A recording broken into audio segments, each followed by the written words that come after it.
Happy holidays, friends. We have five.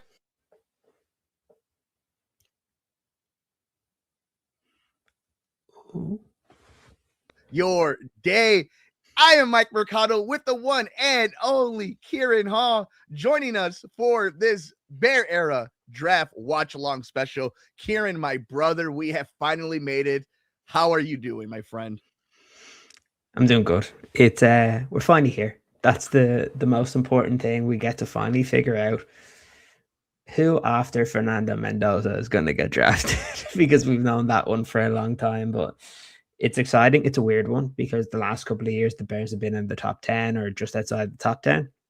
So it's a bit of a wait. But that doesn't mean there's not going to be loads of drama, because there will be, because it's very rare that you don't know what's going to happen after like the first like two, even just the first pick. Most years, you can probably guess who the first like 6, 7, 8 guys are going to be.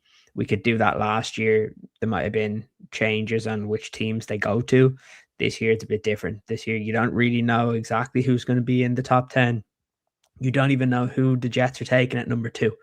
And that's what makes the draft very exciting. The last couple of years has been a little bit quiet on round 1 because I should say, teams kind of knew where all these guys were going to slot. I think this year is completely different. I think these guys that are projected first round picks they're going to be so different on so many different draft boards. That's, I think, one of the epitomes of this is the wide receivers, where you see one talking head is saying Jordan Tyson's going to go first, and another is saying Mekhi Lemon, and then another Carnell Tate. So I think that's just like a microcosm of this entire draft class, and that's what makes it really fun this year. And it's going to be a lot of fun this year doing this stream. I was trying to think back. Is this the third time we're doing this, or now is this the second or third time we're doing this? I believe this is the third year we're doing a live reaction. First year was the Caleb Rome year, then last year, and now this is year 3, correct? I think it's 2. Is it 2 or 3? Regardless, if you are new to our live reaction, either way, we're getting old with our age. And also, there's a lot of draft stuff in our brains from the last 6 months of scouting and mock drafting and making our power rankings. But if you're new to this version of Bear Era, where we are doing a live stream reaction and watch along, it's a little bit more relaxed. Of course, shout out to the third member of this trio, the Godfather, EJ Snyder, over at Bootleg Football with Brett right now, who are doing their own amazing thing. So many friends of the show are doing their own thing. This is kind of one of those moments where it's Thanksgiving and everybody's with their family dinners, everybody's at their own parties, and we're all celebrating the same thing, and that is draft night. And draft night is so cool for so many reasons. It's a night for us to all kind of hang out, but also it's a day where young players, young men, lives change forever, and families' lives change forever. Franchises may change forever, and we get to tell their stories, and we get to see the beginning of what might be so many awesome careers. And that in itself is a really fun night to also watch that with just a couple of friends. So everybody watching us on the YouTube stream, shout out to each and every one of you. We're going to obviously be checking the comments, talking to you guys, and having a good old time that way. But this is a relaxed episode. This isn't our prime episode. Ciaran and EJ will be doing a prime episode, wrapping everything up. We'll hash down the day because, again, depending on how fried our brains are after about 72 hours. But yes, this is relaxed. So go grab your favorite beverage, and hopefully you have yourself some of that delicious bootleg whiskey ready to go, and grab a piece of pizza, enjoy your dinner, and we're going to be sitting together enjoying the NFL draft. We are about 10 minutes away from the start of the NFL draft. So a couple Before questions. we get into draft stuff, though, I think I have the most important question that's going to come from the draft. What's your draft day snack? Oh, great. So shout out to Papa Mercado, who came to visit the little one, myself and wifey, while he does some housework around the house here in Chicago. He brought me some pizza. So maybe at some point throughout the stream, you will see a nice Chicago pizza, have some coffee ready to go, a nice mason jar of water. And how about you across the pond in your little neck of the woods? What are your snacks? It's late over there right now. It's about 7 p.m. Central. What time is it over it's there? almost 1 a.m. 1 a.m. Yeah, it's crazy. But it was an interesting one because I worked a little bit late today, and I was like, so we were coming back in the car, and we realized we don't have anything to eat at home because we finished like the last dinner yesterday that we cooked. So we're like, what we gonna get? And I ended up going to the store right around the corner from my house, and I was like, I need to pick something up. And I was going in there fully expecting to go buy pizza and chicken wings. I was like, I'm going to eat them all. And I get there and there's no wings. And I'm like, God damn it. No. So I was just like, I'm going to treat myself. So I bought myself a steak. Ooh, nice. All right. So how does Ciaran like a steak? So is that a thing in Europe? Like, is that a thing over there in Ireland and Scotland like that? You're over Spain. Like, I don't know. The way we like here in America, it is, better with your family here that like, oh my God, is it medium rare? Is it well done? Like, is that a big deal in a cuisine place out there too? If you order a well done steak out here, the chef might come out and slap you. All right. So so some things are universal. My wife says that I like to hear the cow mooing as I'm eating my steak. That's how rare I eat my steak. So I'm with you, man. Yeah, no, I mean that's where you get all the juices and the flavor. Everybody knows that. Come on. Absolutely. Yeah. So okay, let's talk a little bit as we're having fun because this is such a fun day in the calendar, right? Like the stakes are high as the years go on, but in this moment, every pick is a celebration or is a devastating pick. I mean, you and I were live when Michael Penix got picked by the Atlanta Falcons. Funny, like you know what I mean? Like those moments are priceless in their own right. So this is kind of one of those nights for a lot of fun. What is a draft day memory that like really always kind of makes you chuckle or laugh or, is something that maybe sticks out to you from the years? Like there's a bunch of random ones for the Bears. Devin Hester being drafted, Greg Olsen being drafted. Now, mind you, I am a Miami Hurricanes fan way back then. Like I love the U, but those were two guys that I was hoping would be drafted in their respective years. And sure enough, they end up being very productive, awesome Bears in their own right. Is there anything like that for you where you look back and you're like, that was, besides Caleb and Rome, something like that in old school Bears history of drafts? Yeah. Not my earliest, but like I've always been into the NFL. The Bears obviously been brought up visiting family over in Chicago, stuff like that, but I think when I was very young, I probably didn't know enough about the draft. And it was more of just like watching the games. But I always remember one draft and it was my uncle and he was like severely pissed off. And I was just like, what's going on? Why is he in such a bad mood? So I go and ask him and it's like, why are you in a bad mood? He's like, we fucking took a running back number 3 overall. And ever since then, it kind of went down to me had a disdain for Cedric Benson. So that is one of the earlier ones that I remember. But then really from that point, it wasn't that big over here. Like when I was growing up, they had like your NFL highlights on, I think it was on like a Monday or a Tuesday that I remember used to come home from school and watch it. And there wasn't like all the streaming services that we have now to where you can watch whatever game you wanted. That kind of came a couple of years later, but it was always so funny because I was constantly I'd be on the phone to like my cousins in Chicago, like, what happened? Who do we take? What is it bad? But then slowly the NFL got more popular, and I think NFL Game Pass got set up.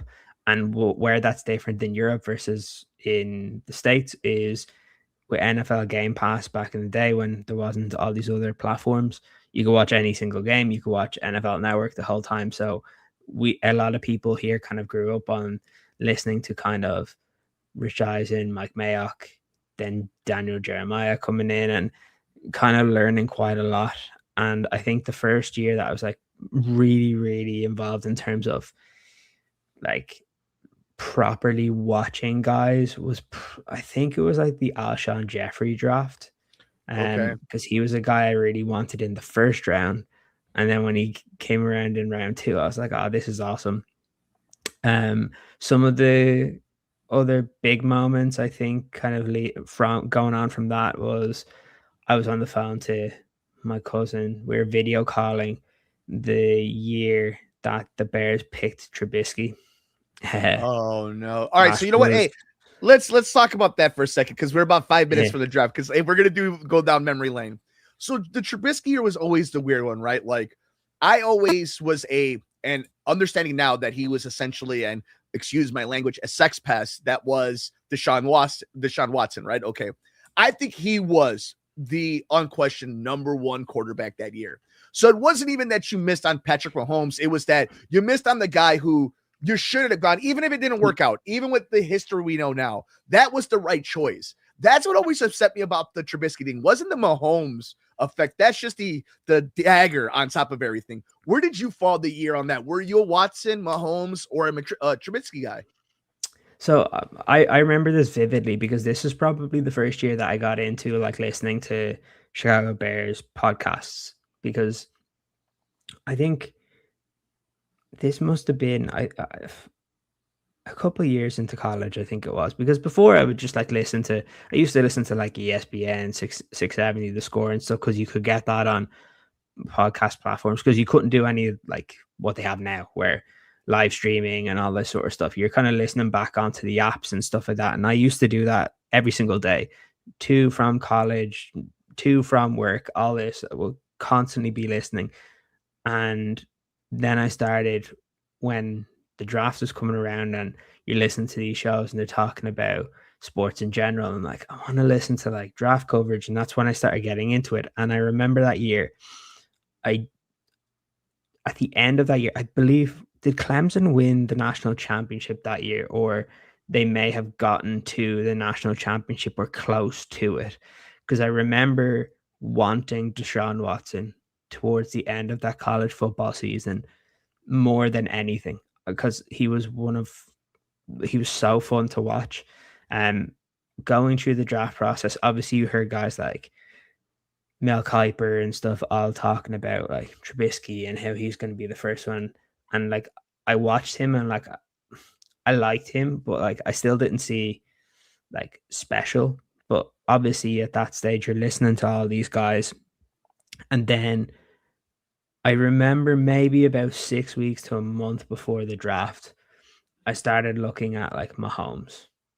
And I didn't think he was the number one quarterback, but for me, he was like the most fun to watch, to the point of I think I had a wallpaper on my phone of Mahomes in a Bears jersey in the snow. And I was just hoping that he was going to get picked. Like I said, I didn't know if Mahomes was going to go in even in the middle of the first round or the second round, because at that stage it was all over the place. But I knew when I looked at all three, I was in the camp of I want like Deshaun Watson or Patrick Mahomes, because I was like, to me, they were cooler quarterbacks. They were different than what we've seen before. And they had the athleticism that, look, the league was going in that direction. So like, I think that year I would have been one where I didn't know if they would take one as high as they were, but I would have been fine if they had to move back and take one of those guys. But they went for Trubisky, and it kind of led to a domino of mistakes. And ultimately it cost a lot of people their jobs. Like, I was all in on I remember the first draft I did streaming was the Justin Fields one. And like, I was really excited. Like, I was hyped for that, because from the first episode of doing a podcast, it started when about 3 weeks after we signed Andy Dalton. And I was like, yeah, no, no, this can't be the answer. And I was like, do everything, go get Justin Fields. And like, to peel behind the curtain at this stage of time, one of my favorite teams to watch was Ohio State, and one of the reasons for that was Justin. I loved watching him, Olave, Garrett Wilson all together, and yeah, look, these were mistakes that were made that ultimately it's nice to think back on now that you don't have to be searching for someone anymore because you have your guy and you get to watch teams today that are going to overdraft Ty Simpson, who's a second round talent that now it seems like teams maybe even in the middle of the first round might draft him. He's been linked to the Rams, which to me is wild. I know that Stafford's going to go soon, but like that soon. I don't know. Not that soon of a turnaround where you do something like that. Just to interject really fast, because you brought up we were going down memory lane. In that year, it was the semifinal structure of the college football playoffs, and it ended up being Clemson, the 4th seed, versus the number 1 seed, Alabama. Clemson won 35-31. Deshaun Watson went 36 of 56 for 420 yards and 3 touchdowns. Alabama's Jalen Hurts went 13 of 31 for 131 yards and 1 touchdown. Some of the names in this, who would have thought at that point in time that that Hurts would have a better NFL career than Deshaun Watson? Like a decisive, better career than Deshaun Watson. And this goes to show you just don't know. We can do all the scouting, we can do all the mock drafts, we can do all the reporting, and still at the end of the day, circumstances on and off the field are going to determine how a lot of these careers play out, including where they get drafted. Because sometimes you could be the best player and it's just a unwinnable situation, and we'll find out if anybody falls into that category tonight. But we have finally made it. The ball has dropped. It is time for the 2026 NFL Draft. The Las Vegas Raiders will be on the clock. This is going to be easy. It is going to be Fernando Mendoza, won all the awards, kind of checked all the boxes that he needed to. So that's just a matter of time. But we want to thank you so much for making us a part of your night. We know there is a lot of programming going on tonight, including the draft itself. And we appreciate however many of you are watching us live or on VOD to see what the Chicago Bears do. It means a lot to it. I'm Mike Mercado. He's Ciaran Hall. We are 2/3 of the Bear Era podcast. We see you on the stream. I mean, I see a question here. Did you guys see the Vrabel stuff? Look, I think, and I've said this I have a radio show here in Chicago with some amazing co-hosts, Paul Shivari, Devin Tingle, Dan Marver. It's called The Sports Cubicle. And this is some of the things that we've been trying to, the tightrope, where is the journalism in it and where is the tabloidism in it, and finding that in that realm. And I think there is journalism to be talked about, integrity, credibility. But I think Vrabel has thrown Rossini under the bus. I think Diana Rossini did not handle the situation as best she can. This goes to show when you're dealing with the New England Patriots, who have a history of a lot of this kind of stuff, and then you're dealing with New York Times and journalists being held to higher standards than a lot of different people. This is a very complicated story that deals with a lot, and I find it more interesting, the reasoning why people find this story interesting. But when it comes to Vrabel itself, I think it's nonsense that he'll be there for the first and second round, but not for Saturday. What do you think, Ciaran, really fast? We don't have to stick a lot of time, but just on that front. Look, I think Diana Rossini,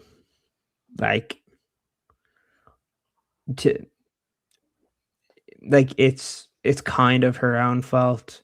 Like, the lines that aren't able to be crossed as a journalist, and she obliterated them. Like, that's the problem. But she's not the only one that should be held accountable. Like, I know people they'll not be calling for Vrabel's head, all this sort of stuff. I get it. But the more and more that comes out about this, because there'll probably be more, and the worse it looks. But like, I just see it as like, if you're in that locker room for the Patriots, how the hell can you trust your head coach?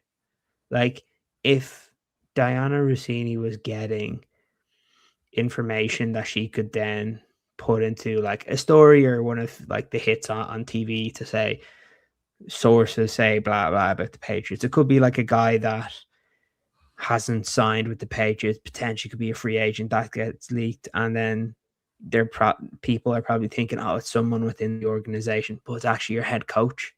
Like that, I don't know. To me, like it's not so much that it's the Patriots. If it was our own head coach or CEO or owner or something that was doing it, I would want repercussions there as well. And I don't know how he survives this in terms of, look, the Patriots won't just fire him, but like I don't know how he survives this and is able to still have the trust of his locker room. Because if I was in there, your first question was going to be like, can you say anything to him? Because will he just then leak it to the press if he doesn't like what you have to say?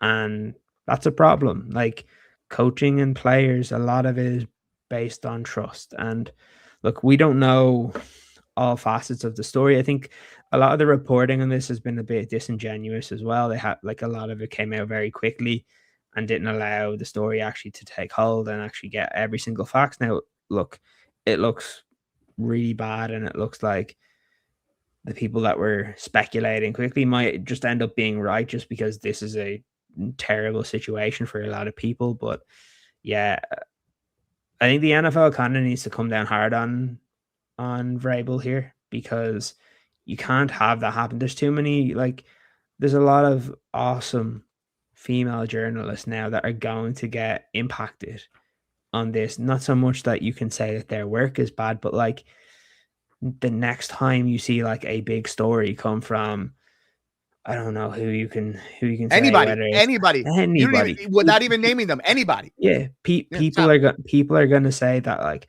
oh, where did this come from? How did you get it? When that's not fair. I heard Courtney Cronin talking to ESPN 1000 this week, and I thought she said it perfectly, that she has to be careful even trying to organize a coffee with a source, because she has to pick out like, what time can I send a message?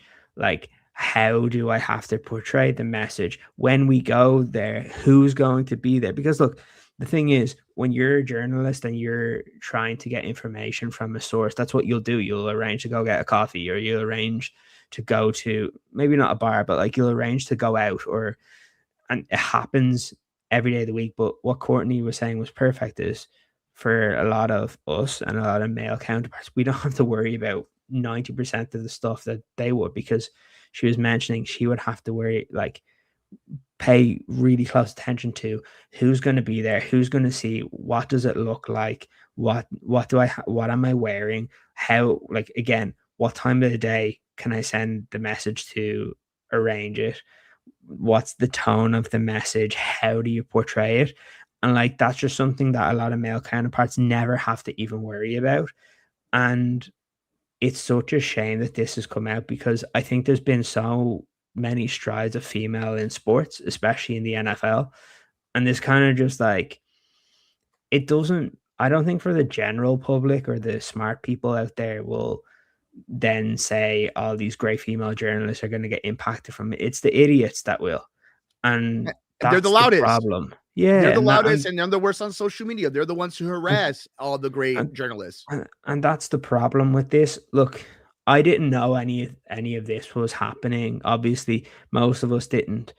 But like I will say, it was kind of, if you watched the reporting, it was kind of obvious that Diana Rossini, there was something that was like lines being blurred, because she was a good, I actually thought, like, for a while on like TV and stuff, she was entertaining, she was a good reporter, all this sort of stuff. She was on NFL Network at different times, and she actually was good in terms of talking about teams. But then suddenly she was like the insider and getting all of this like information kind of coming out of nowhere. And honestly, I just thought like half of it was bullshit, to be honest, because a lot of, you would hear her say one thing and then the next day say something else. So like I never really gave her credit the same way I would give like if Daniel Jeremiah comes out with something, I kind of believe him more. If Adam Schefter comes out with something, if Stacey Dales comes out with something, if Courtney Cronin writes a story on ESPN, like I give a lot of credence to those people because I trust them, and I think Mina Kimes as well.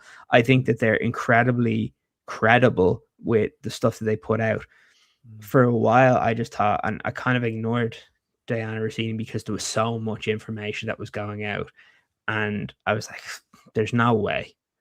But like now, you just don't know how it works out. But look, I think the optics are much worse, and I just hope it's not going to impact like other great people that have been doing fantastic work, and especially around the draft. And look, it's a shame, but like these things happen. Like life is weird, and these people are around each other a lot of part of the day. And ultimately, the two people that need to suffer the consequences here are Mike Vrabel and Diana Rossini, and that's how I see it. Like, I don't think anybody else needs to be dragged into this. None of the Patriots players should have to. They should not have to answer questions for their head coach being a dirtbag. Like, he now just needs to. I think the NFL needs to do something about it. They can't just let this go and not say anything. That's how kind of I feel with it. No, and you know what? I think for a lot of people, and shout out to like Austin, not only a supporter of the show, but somebody I work with here at the radio station in Chicago. He works on the digital side, one of the main big dogs over there, and he brings up a great point. If I'm a player getting chewed out by Mike over a bad game, I'm pulling out my phone and getting any of the TMZ picks to tell him to STFU. Like, that's the point. It's like Steph Diggs. We just saw that he was off the team because of everything that happened with being on the tabloids and obviously all the discretions that he has. But, shout out to Nomad. Thank you. We appreciate always all the support. Thank you to A Glitch for joining us. We know there's a lot of great streams that you could be doing these watch alongs with. And of course, Stormy Warmy. Mahomes was the best prior to the combine. And that's what I'm saying. Everybody had one of their favorite of the three, and somehow the Bears got it wrong regardless. But I am watching this, and the pick is in for everybody to have a timestamp. They are currently showing the comparison is to Drew Bledsoe. If you are looking for a timestamp of where I exactly am at, I might be like, I'm where they're at the stage where it has the Raiders football and Roger Goodell is coming out. Okay, I am watching the Raiders room, and Goodell they are just showing now Mendoza's family. Oh, no. How far behind am I? Or are you behind? I could be behind. I don't know. Roger Goodell's talking. I might be behind. Which is more important that you're ahead, because you're the one who is our very much resident expert here. And there it is. We all know that this pick is coming. So that's why shout out to A Glitch. That's a lie. There's only one great stream. That's why we're here. We love you all. No, man, great take by my boys, just as I expected. Appreciate you guys. Don't forget to share the stream, share all the fun stuff. Yeah, and all the cliche stuff. But all right, so Fernando Mendoza is now the number one overall pick, and we move on to, I think, and to me, like, the draft really doesn't start until we get to like pick 4, pick 5. But okay, so no, it starts now. You think so with the Jets? You think this is where I have no idea what they're doing? I feel like it's going to be Reese. I feel like it's going to be. I think it's going to be probably being Reese. It should be. Yeah, but we'll see. So with that, go ahead. It should be Reese, but like they might just be like, we want the guy that we know is just the edge rusher. I will say, for entertainment value, if it's Bailey, I think we're going to be at pick number 3 for a while, because I think there'll be a trade. So for the pure like chaos, which I love, that's what I think we want to be able to get to. So yeah, I will be perfectly happy with the Jets kind of going Bailey, and then we're like, okay, now what's really going to happen? So, yeah. Well, Any, go ahead. I want to bring this up. Let me for those of you who are joining us, this year it is 8-minute intervals between picks. Last year it was I appreciate 10. that with it Oh, being so 1 much. a.m. So yeah, I bet. Yeah, shout out to you. And just shout out to Dan Bernstein over at 312 Sports here in Chicago. He did the math for us and did some of the research. If the Bears are pick 25, right? Like let's say they stay put. Last year with the 10 minutes, the Bears pick would have picked at around 9:45 p.m. Central Time. Oof. So with 8-minute intervals, and depending if they trade up, down, or out, I'm feeling like that's going to be a much earlier. So just a little information, some behind the scenes of the draft and how this might play out for all those who are watching, relaxing, and enjoying ourselves.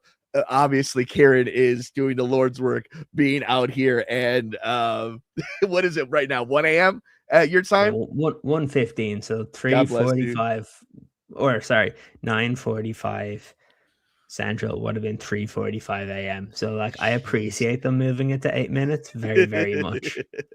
Let's talk about appreciation. Aaron Glenn, the other of the two Detroit coordinators that found jobs a season ago. Ben Johnson finding a home in Chicago. That's where the ties disconnect. But the coach of the New York Jets picking at number 2, how does that impact what they might do?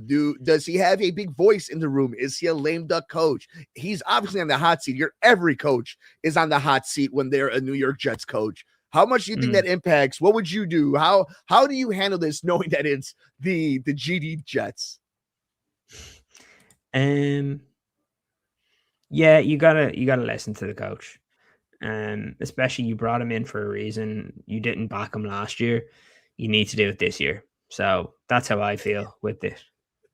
Shout out Austin. I don't get how they can have the draft at the site where that tragedy happened. Like, come on. Bane killed a lot of people in there. Shout out to Dark Knight Rises. Love that. Hines Ward, the only one who survives, because of course Hines Ward is the only one who would survive an attack like that. I will say, I got a message from someone a few minutes ago that they think it's going to be they think it's not going to be Arvel Reese number 2. Okay. Well, then let's take some guesses. Chat, make a guess. If it's not Reese, who's it going to be? The pick is in, so you're going to be a little ahead of us. Yeah, that was a quick time. So we'll see who they go with. I'm going to jump. My stream might be a little slow, and I don't feel like. And everybody knows this is what I love about live streams is everybody's going through the same stuff with different timings. Where my internet is doing this. It just maybe jump to that. I'm going to jump into the ticker.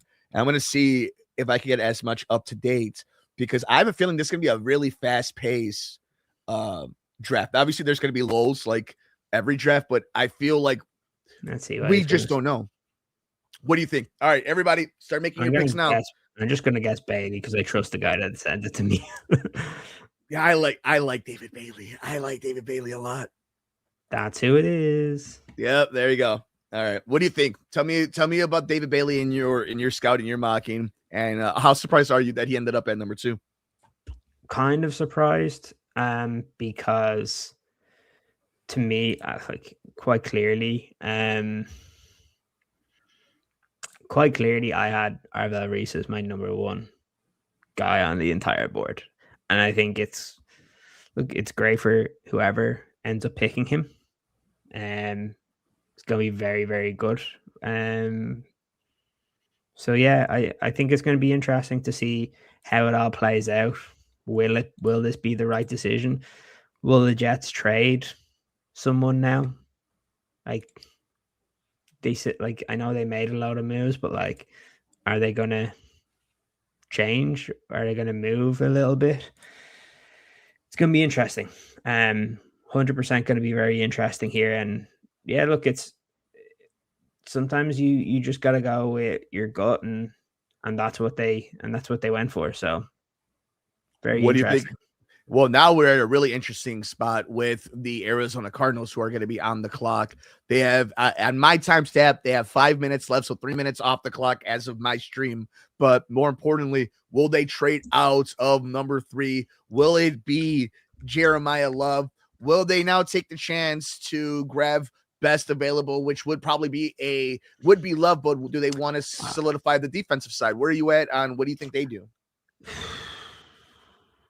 I wouldn't take Love. If I'm them, I'm taking Arvell Reese. Or obviously there was a lot of talk about teams wanting to move up.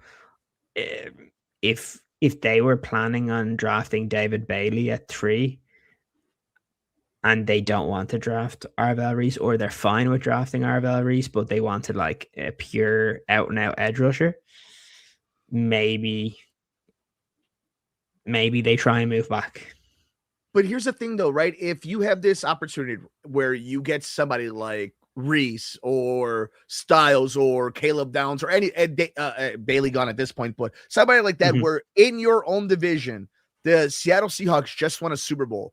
We know how high power of an offense that is. Do you start building to try to counter that, or are you thinking about getting past that quote unquote small era of Seahawks dominance within that division? Because you're still dealing with McVay and the LA Rams. So it's not like it just stops there. And then obviously with Shanahan and being a mad scientist in San Francisco, like how do you start building this at this point if you're Arizona? Do you try to just get somebody that's going to disrupt a division full of great quarterbacks?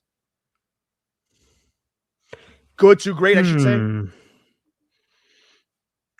See, the problem that Arizona has, and this is why I'd probably just draft Arvell Reese. Like, no matter what they do, they're not going to be competing in their division this year. Like, you're coming up against, you probably have to wait for Stafford to go and hope that the next quarterback that comes in just isn't that good. For the Rams, they fall back a bit. The San Francisco 49ers, who knows what, like, this is a very important year for them. But I think they're always going to be good because they have a good head coach. And it's as simple as that. The Seattle Seahawks, they're the Super Bowl champions. So I don't know. It's a tough one. I really don't know what the right thing for them is. Maybe they need to buy their time. They don't have their quarterback. And they're not getting their quarterback this year. So for me, you either trade back and get multiple picks and get a couple of good players, or you just go get the best player in the entire draft, and that's Arvell Reese. If it was me, I would just, at this point, unless you're getting a massive deal, I would just stick and select the best player. Yeah, I mean, don't overcomplicate it. Especially if nobody's biting to jump up. But if you are, like, look, we all know Jacoby Brissett is not the quarterback of the future for the Arizona Cardinals, even though he got a new contract, or he's looking for new money, I should say. The idea is, though, if next year is a high-power draft, if there are quarterbacks out there that you're watching in their junior and senior year, more likely their junior year, then maybe you go out there and try to get best offensive tackle, and you ignore, because it's not like they can't use help on the offensive line. So I guess the thing is, I don't think it's Jeremiah Love.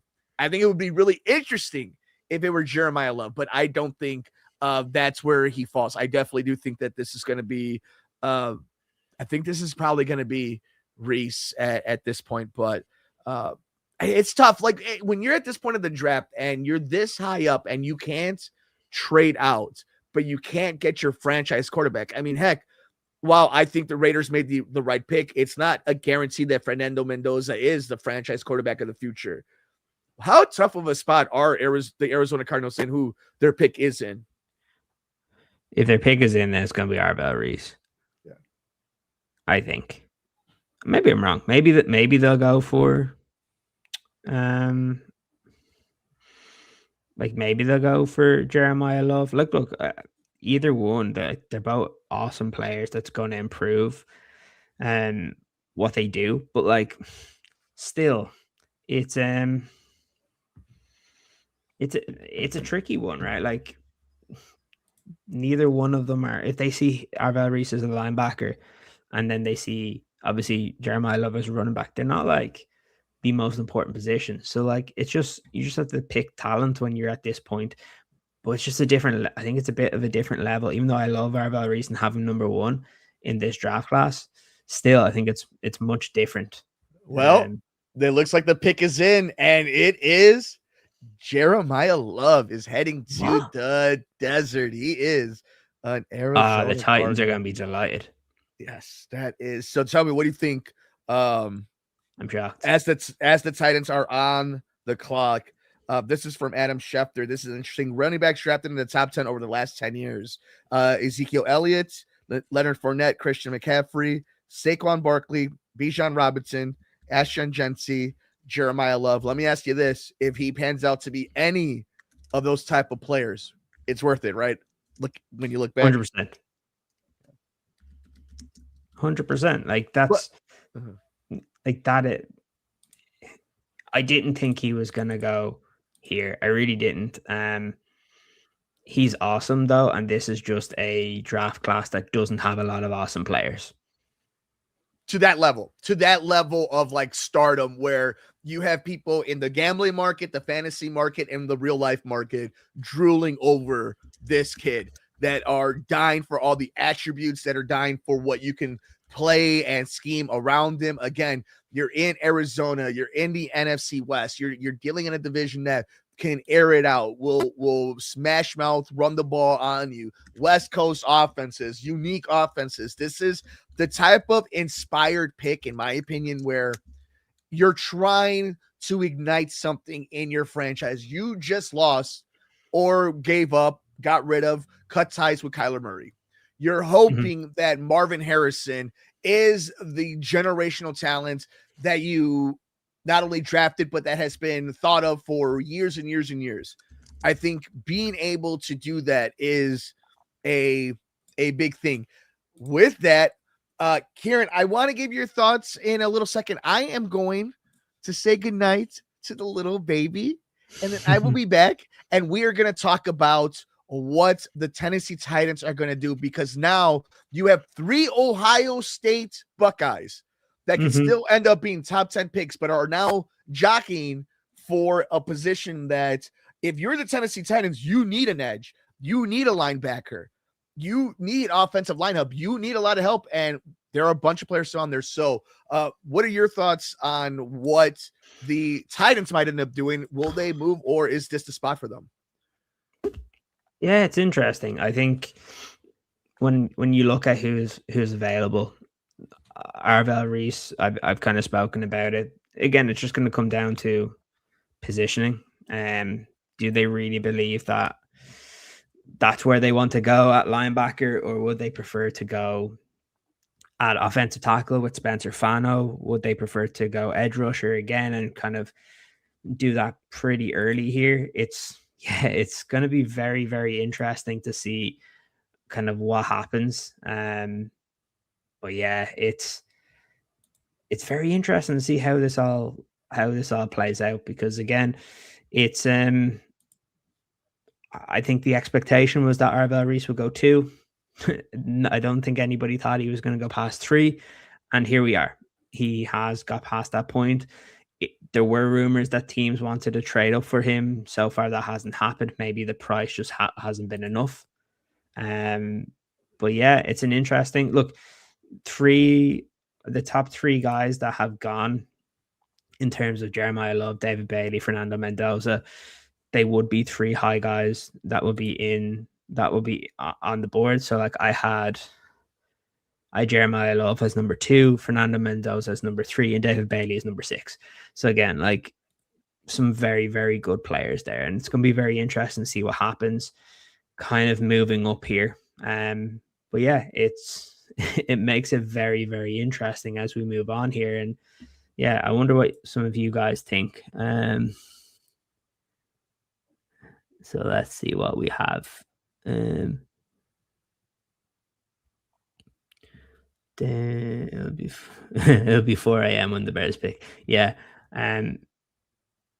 Yeah, it's crazy. It looks like they are on. Have they made the pick? It looks like that the Tennessee Titans are making their pick here, so it's going to be very interesting to see where they go. I would assume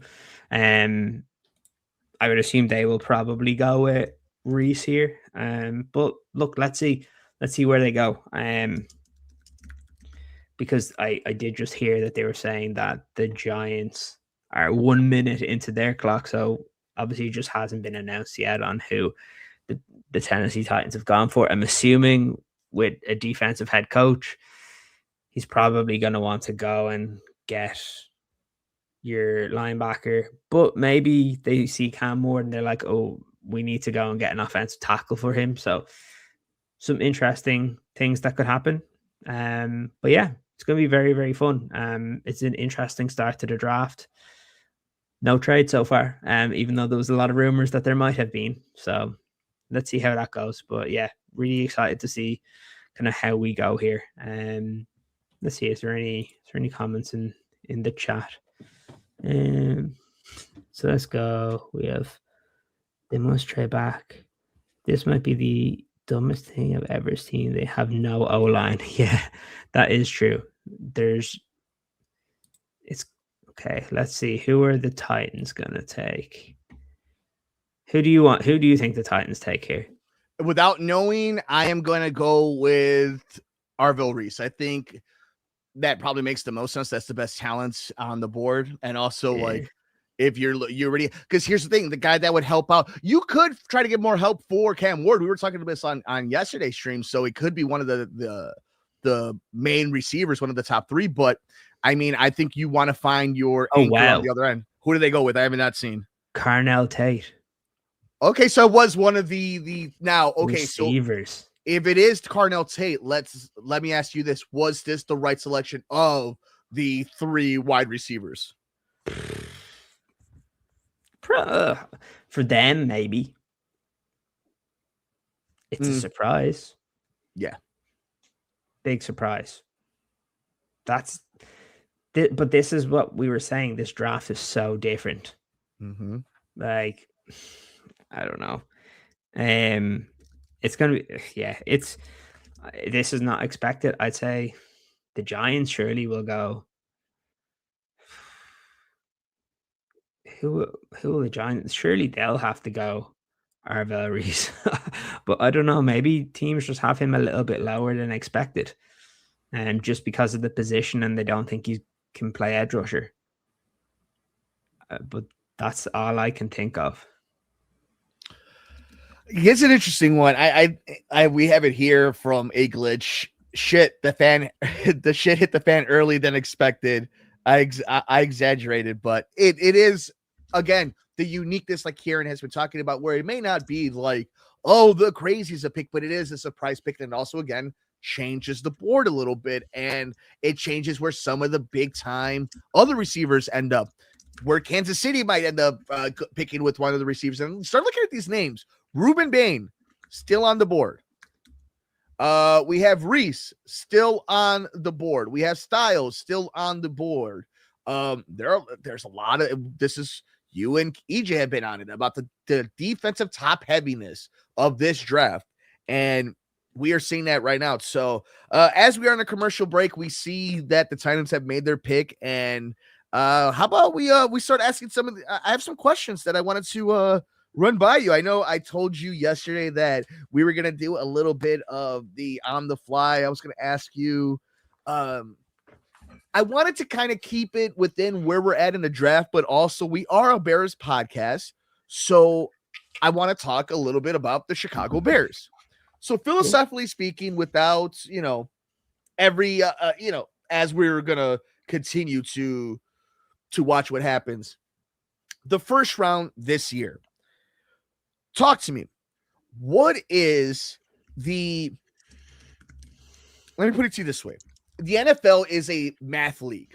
As much as baseball may be an analytical league and it's a statistical league, the NFL is all about contracts. How can you restructure them? When are you paying somebody? When are they're most valuable? And in this year's draft, where let's say at pick 25, there is so much talent, a little bit ahead of you, a little bit below you, that's within the same realm.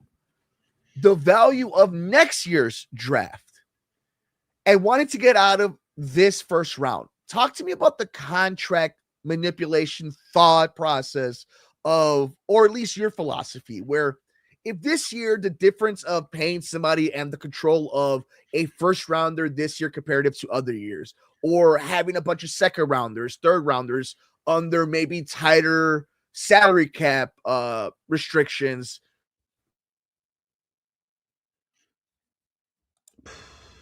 Oh, Bring it on. oh, How do you fall on something like that? there's a trade. The Chiefs have moved up to number 6. So this is going to be well, okay, hold on. All right, so if the trade happened, The Giants are on the clock. Let me. Sorry, I'm gonna update our little. yes, while he's updating, let's go on.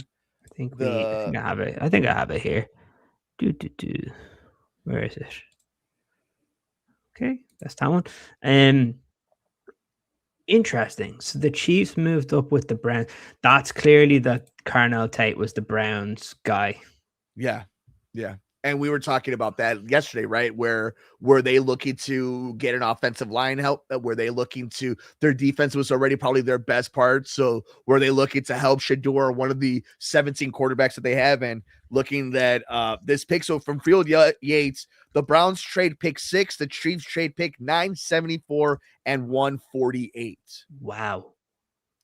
I like that for the Browns. All right. I have the Giants pick if you would like to know it. Yes. From Jeff. This is from Jeff Howe. Ervil Reese is number 5 for the New York Giants.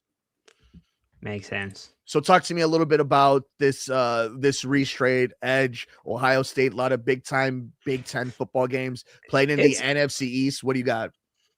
He's simply he's my number 1 player in the entire draft, right? Like, he's one of the most dynamic players in the draft. He can play a variety of different positions. He can play edge, he can play linebacker, both at a very high level. Like, I think there's a lot of untapped potential for him as an edge rusher, and that's what I really like about him. Maybe he needs to put on a little bit of mass to kind of really make it as for us to be talking about him as he is the best player in this draft a year's time. But yeah, like, he's still an insanely good player to be like the best pick. So yeah, gonna be interesting. So let's go down the list then. So far on Ciaran's 2026 NFL draft top 200 rankings, Ervil Reese gone, Jeremiah Love gone, Fernando Mendoza gone, still on the board, Sonny Styles, Caleb Downs, David Bailey gone, Spencer Fano still around, Delane still around, Ruben Bain still around, and Lemon still around in your top 10. Any surprises there? No. The only surprise is that Carnell Tate went so early, because I think everybody thought he was going to the Browns. But I think that just makes me think that if this wasn't Ervil Reese, it was going to be Sonny Styles, because if they're going to go for that position. But yeah,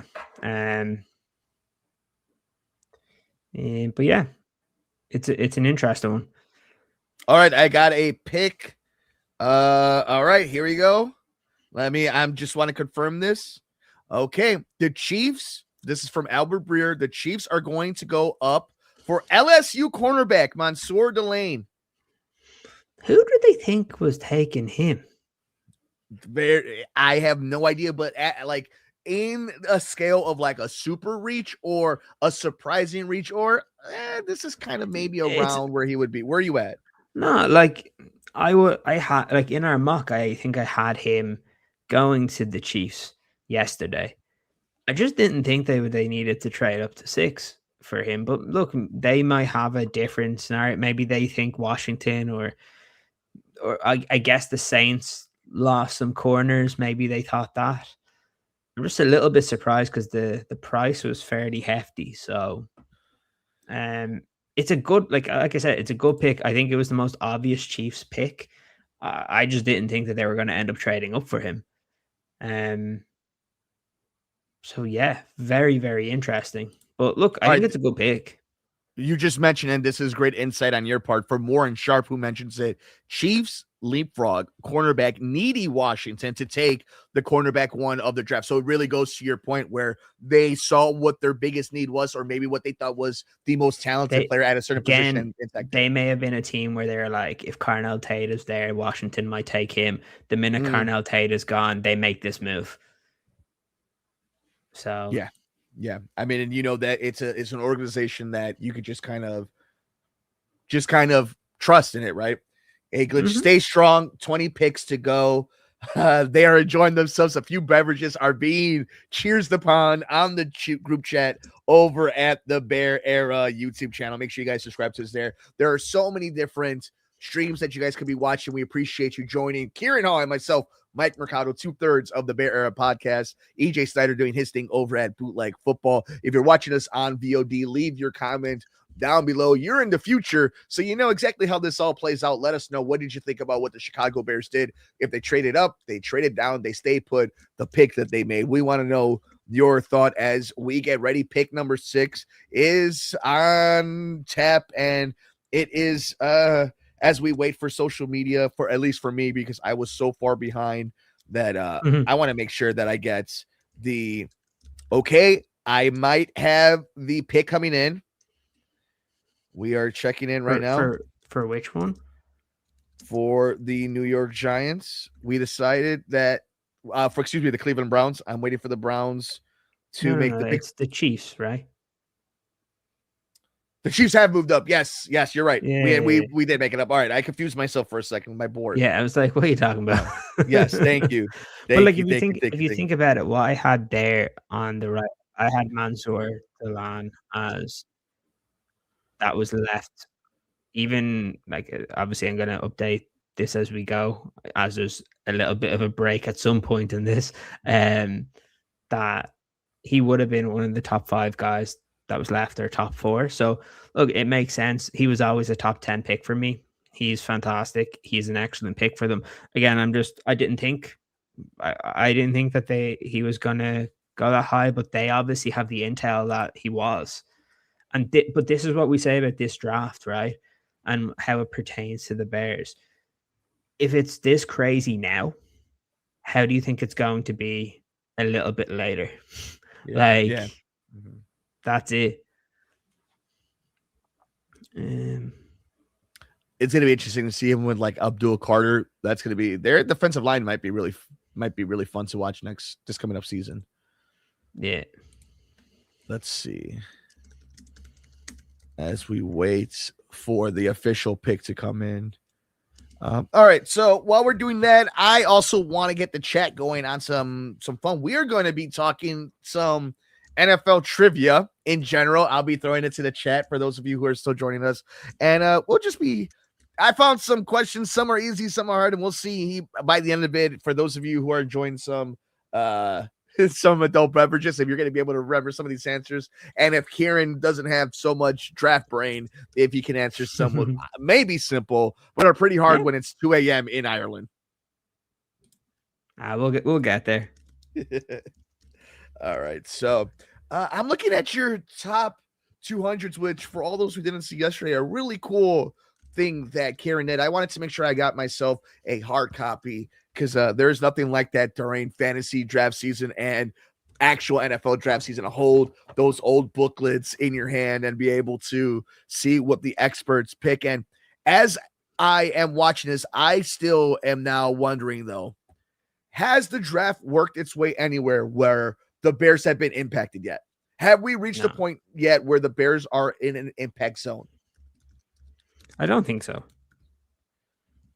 And I think that's what's going to be really interesting is, like, when do we start getting to that Mendoza line, that like danger line? If you're in a movie, like if it's the movie Armageddon, where the asteroid is about to hit a certain part of the atmosphere and it's we can't go back phase, like, do we get to pick 12? Do we get to pick 20? Is it pick 21? And if their guy on the board is there, how aggressive is Poles and Ben Johnson going to be? And it brings me to a question that I would you want them to be? No, And you know what? I'm so glad you brought this up. I was talking to a friend of mine who is at Hallis Hall, and I mentioned to him that going into the stream, I still didn't quite know what I wanted the Bears to do. And it kind of hit me that that's my answer. Is while I trust Ben Johnson and Ryan Poles has made some great moves, questionable ones, but enough of a track record where I won't bury him for a split decision, like on a split decision reaction of mine. I am at the spot right now where I want the Chicago Bears to stay put or trade out. I would like at pick 21, 22, we see breaking news that the Bears have traded out and they got a second rounder and a first rounder next year or something. Like a nice deal. And you and I can wrap up the show and get ready for a busy Friday. Because to me, that means they're gathering assets, that they're just trying to put as much talent on the field as possible. If this were a draft year where they were desperate for a must-have player right now, they have a lot of holes on this team. They have a lot of depth need in this team, but I don't think they're a desperate team. So I'm not going to go into the draft desperately. What do you think? Mm-hmm. I've always said I want the Bears to just let the draft come to them.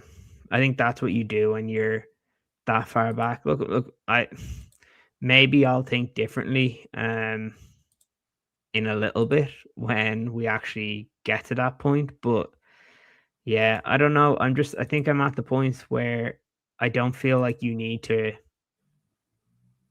Yeah, I don't think you need to force it.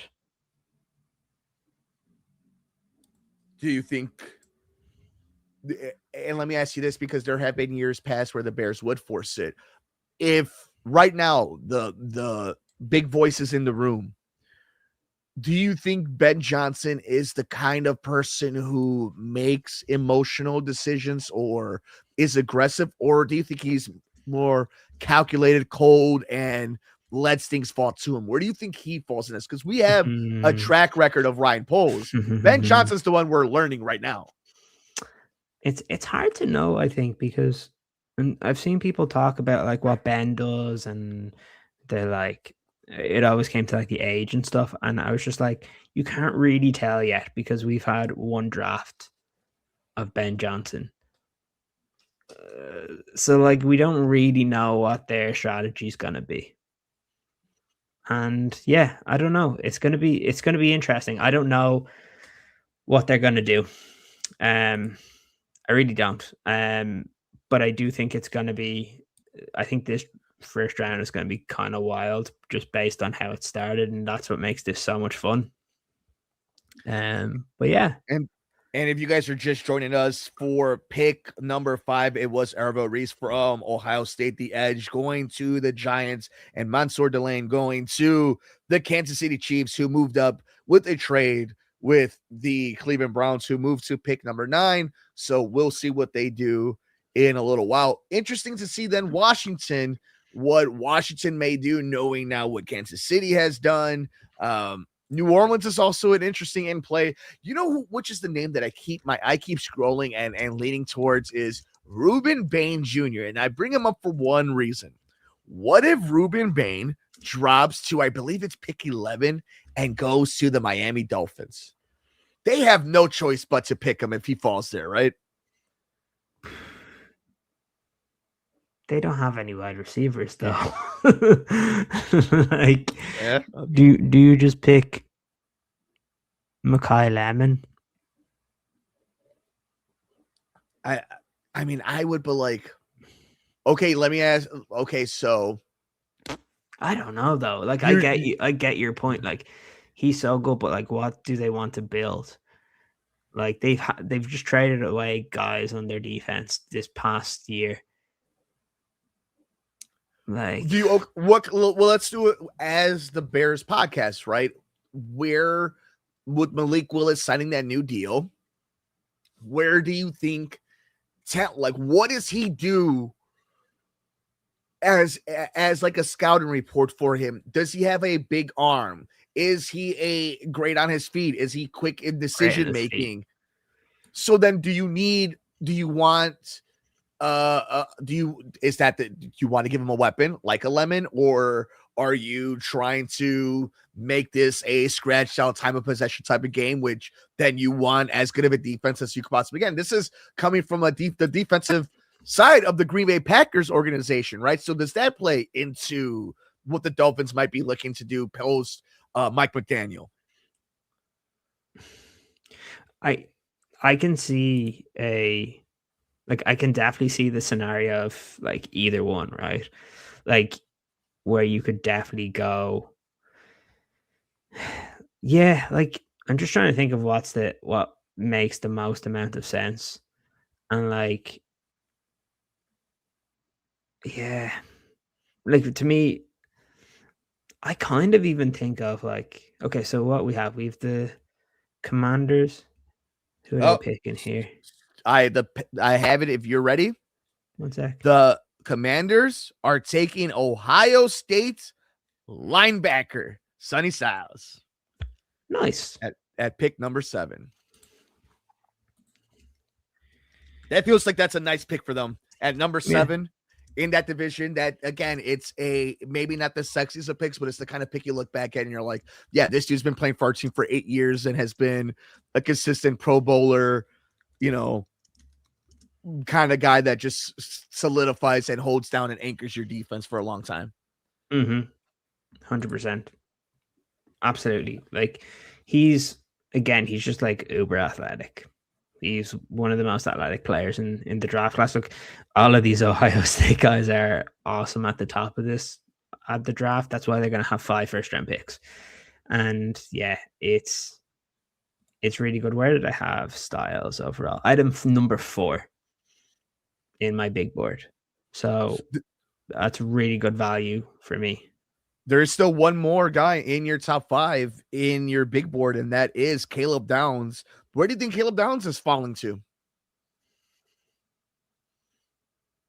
Saints. Okay. Saints or Browns. But will the Saints the best guy? Let's talk a little bit about the Saints, though, as they're an interesting player in all of this, because first of all, do you think they have their quarterback? Maybe. Okay. If he wasn't turning 26 or 27, I think most people would be saying yes based on what they saw last year. But the problem is and we know what quarterbacks can be like. Like, who were you more impressed with? Were you more impressed with him, or were you more impressed with Cam Ward? Like, remove the ages. Who had a better season last year? Is it disingenuous to almost say push, because in different aspects of the season, was it a push though? Because Tyler Shough didn't play for the first half of the season. He came through in the second half of the season, and did he win Rookie of the Year? No, I'll confirm that. Or did he get into the finalists of it? Like, he got ahead of Cam Ward, I know that much, and he played half the season. I think maybe it was Tet that got Rookie of the Year. It was Tet who ended up winning. But I'm pretty sure a lot of people were talking about Tyler Shough. I will find out right now. Give me a second. As I'm looking.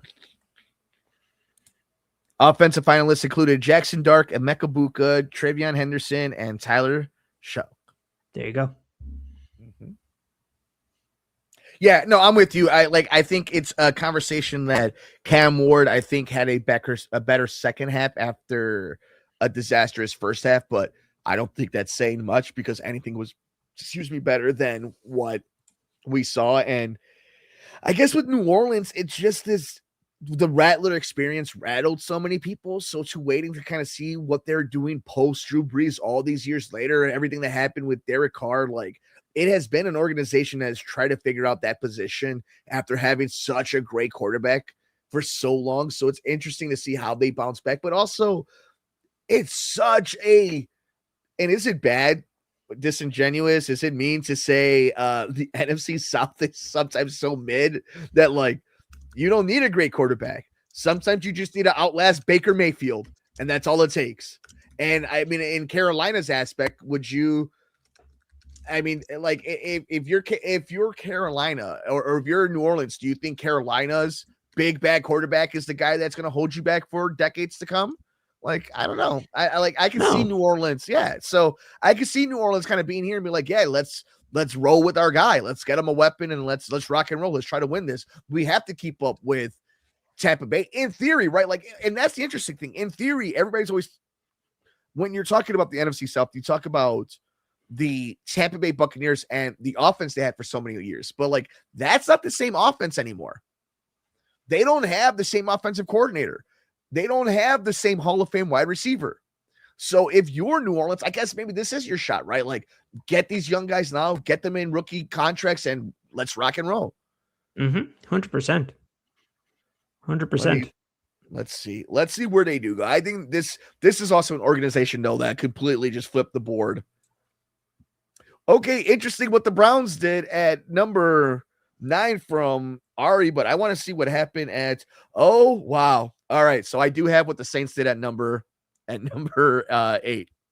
They went with ASU wide receiver Jordan Tyson. So it was a receiver. They are trying to go with help for their rookie running. Their now second year. I think all the receivers, the top 3 are going to go in the top 10 then, because I could see New York going wide receiver as well. Do you trust the injury history of Jordan Tyson? Hard, because it's hamstrings. It's soft tissue stuff. Can you improve on that? It's kind of difficult. But when he's out there, he's awesome. So it's hard to know. Ari does have a pick if you're ready for the Browns pick. Yeah, go on.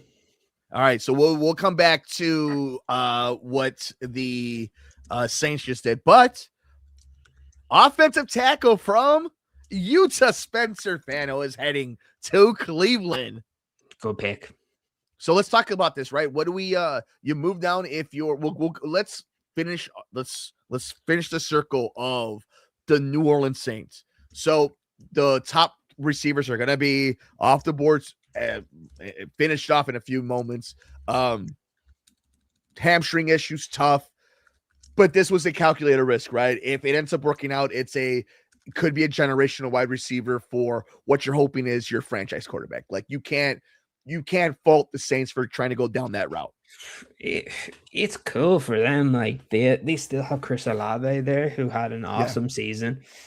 Adding him in with Jordan Tyson, the Saints are going in basically being like, we need to score more points. And again, it fits, right? Their head coach is an offensive guy, so it makes sense. And yeah, it makes a lot of sense. For the Browns going Spencer Fano, I think that's a slam dunk move. I think the Giants may have hoped that he fell, but to me, then the Giants, do you double up with Ohio State? I think in our one, did we pick Sonny Styles and Caleb Downs in ours? So they've gone Arvell Reese. Will they go Sonny Styles? If realistically, if they did that, they would have 2 of the top 5 players in the entire draft. So, yeah. And you know what? I want to talk a little bit about Cleveland, and I want to talk a little bit about the AFC North a little bit. So I'll give you some time to work on the draft selection as we are here in the 2026 NFL Draft Bear Era Watch Along. We are 2/3 of the trio of the Bear Era podcast. I'm Mike Mercado. He's Ciaran Hall. And of course, EJ Snyder, the godfather of the whole thing, is over at Bootleg Football. And we thank you guys so much as we are getting ready for the Chicago Bears to make their pick, maybe trade up, maybe trade out for number pick 25 in the 2026 NFL Draft. So let's talk a little bit about the AFC North. If Cleveland walks away with 2 of the top tier players of this year's draft, which nobody is confusing it with one of the top drafts ever, but you're still ending up with top tier talent. And if you are in a universe, or let's say the math works out your way and it plays out well for you, the AFC North is not the same AFC North we all grew up on. It has always been a crapshoot for the Cincinnati Bengals if they're going to be able to keep Joe Burrow healthy.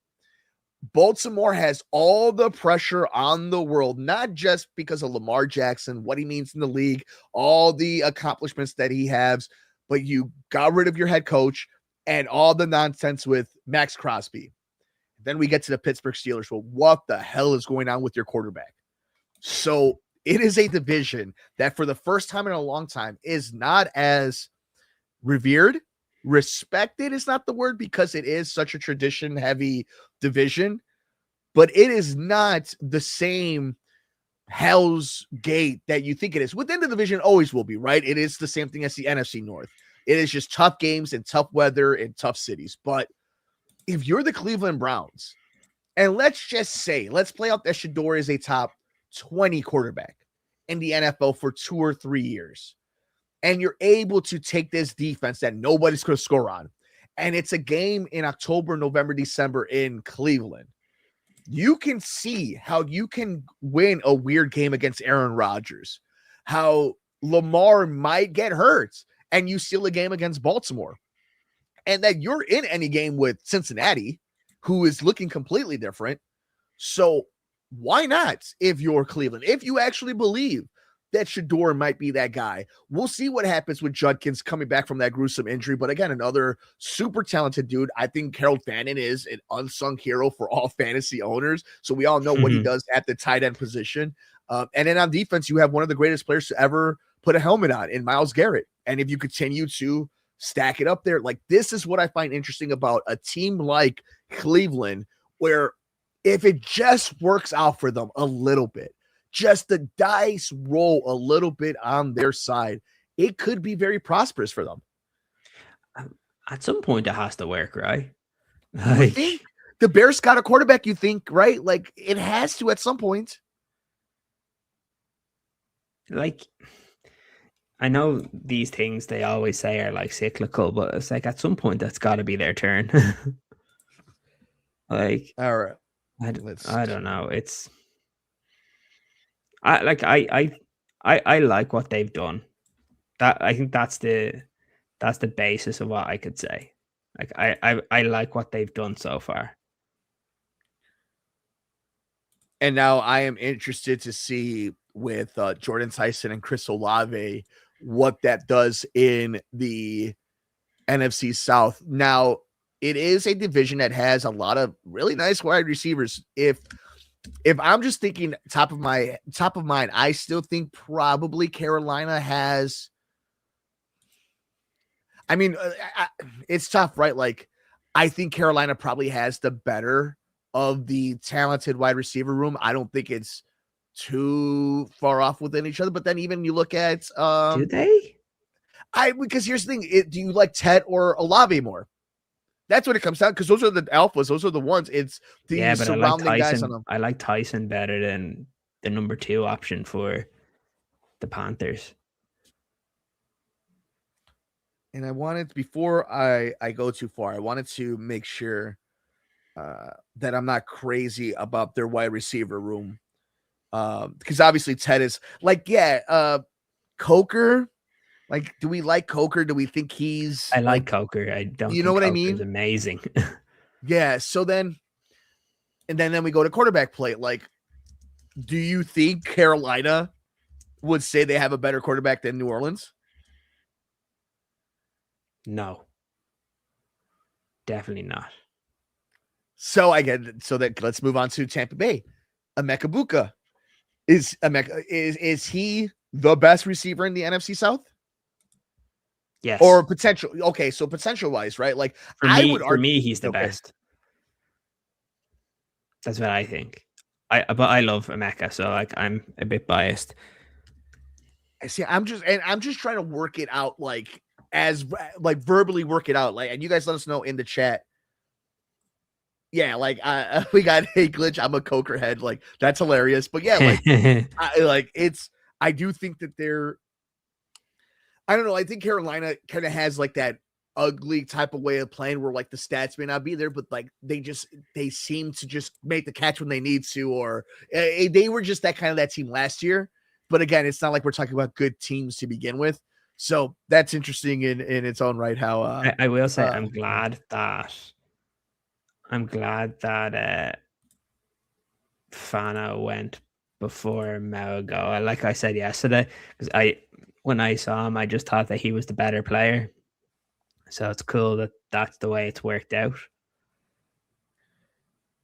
And it's funny we bring that up.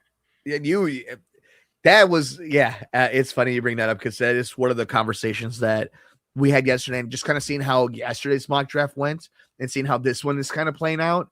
That there are definitely a lot of there are definitely a lot of similarities, and I think that's kind of what happens when you get at that point, 24 hours before, where you could kind of start feeling the vibes of how things were going to start playing out. Yeah, and then Spencer Fano, very good pick, I think. You know who doesn't like Sonny Styles going to Washington, though, are Dallas Cowboys fans. Yeah. That's a weird They team. should have moved up. Yeah, no kidding. They're a weird team right now because we still don't know what they're going to do with George Pickens.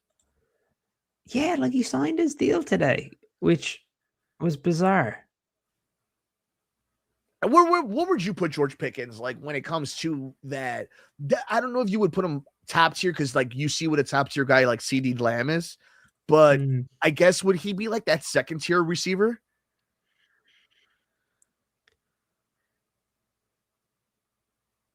Okay, the Giants just picked Mauagoa. So I want to take a second to talk a little bit. Let's talk a little bit about that, and I want to get your thoughts because obviously it all comes down to you have literally two of your stars or two of your franchise players or two of your faces of the franchise in Scatterboo and in Jackson Dart who literally love to ram their head.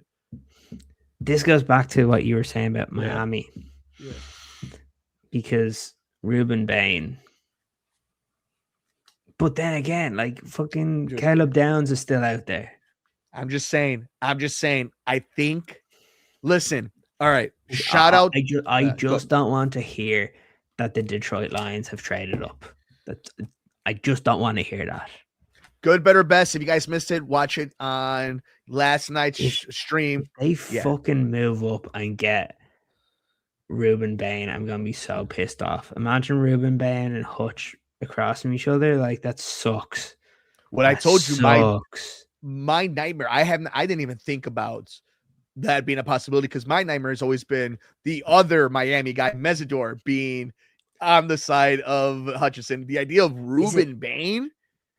Is it bad that like the further that these guys don't get picked, I'm like, Caleb Downs would be a fun one. Ruben Bain would be fun. It's not gonna happen, but all I'm hoping is that they get picked by other teams.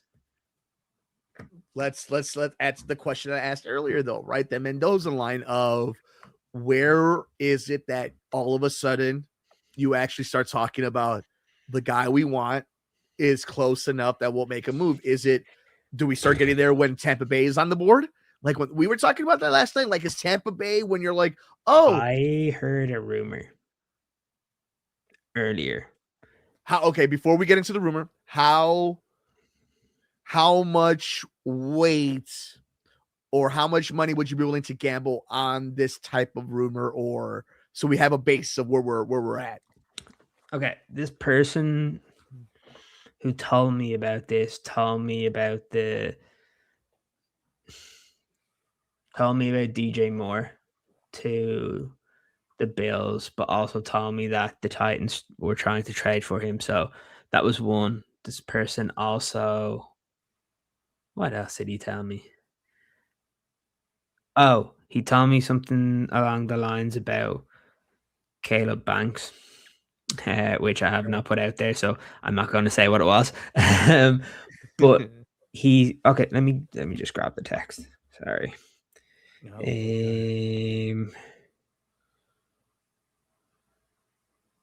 Oh, we forgot to mention the Cowboys moved up. Wow. So speaking of the Cowboys themselves, Have they? No kidding. Why the fuck would they move up one spot? Oh, and they've made their pick. You want to know what it is? Bane. At pick number 11, Ruben. They have picked Caleb Downs. Speak of the devil. They must have thought Miami was taking him then. Or maybe they thought somebody else was moving up. All right, so if wait, let me go back to the rumor. Sorry, yeah. I keep getting distracted. Let me just grab it. Where was the message? Oh, here it is. He said, "Take this with a grain of salt. That if I'm not going to say the player, and that if so and so falls to 15, Bears have a handshake deal with Bucks to move up and grab him." Okay, it's not the player. It's not one of the players people would be expecting. So I don't want to say it. Because I'll tell you what my response was to that. My response was that would be a bit crazy. So, and then I said I don't know what they would do with him. So it's clearly not for the likes of Ruben Bain or but if it's who I think it is, right? If it's who I think it is, they have 3 of them. 3? Colston. No. Okay. No. All right. No. I was thinking Ben Johnson went full madman and it's gonna go. Okay. All right. No, it's okay. Yeah. You know, I text it. Hey, message it to me, and you guys can see my reaction. I'll mess. What did the Dolphins get for moving back one? I'll look that up while you're doing that. Okay. Let's see. Again, yeah. Because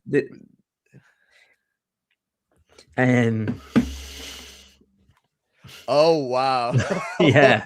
So now you understand my questioning of. Okay. I don't know how that would fit. How would that fit? Okay, what's yes. All right. Yeah. I don't know how that would fit. That's such a good pick for the Cowboys. I'm just surprised that they did it. Because like if you're the Miami Dolphins, it's a no-brainer because you're probably going to get whoever you want. They're probably going to get Mekhi Lemon here.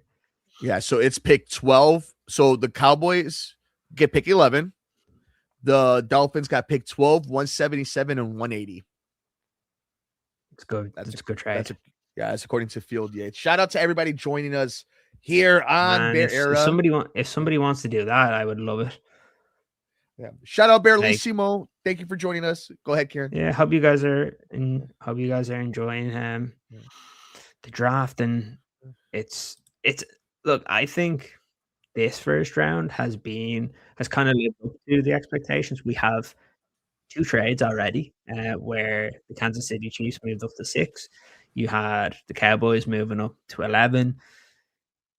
I think this is where the really interesting part of the first round is, though, because I have no idea now. Look, maybe after the Dolphins, but like you could still see the Dolphins go Ruben Bain. But then if you're LA, where the fuck do they go? Because like if Ruben Bain is the top guy that's available, maybe they go Olivia Ione, or would they go Mekhi Lemon? Where else would the Rams go? I know people are saying Ty Simpson, but surely that's too soon. Would they go offensive line? Like they do need offensive linemen. So maybe Maxie Inuchur or Caden Proctor, Monroe Freeling. I don't know. It's interesting. So this, and I wanted to get your thoughts on this because at one point we were talking about Ruben Bain being the second pick. And now here we are, and we're still waiting. what do you think is happening here with him? I think that Although I will say he was being mocked roughly around this point.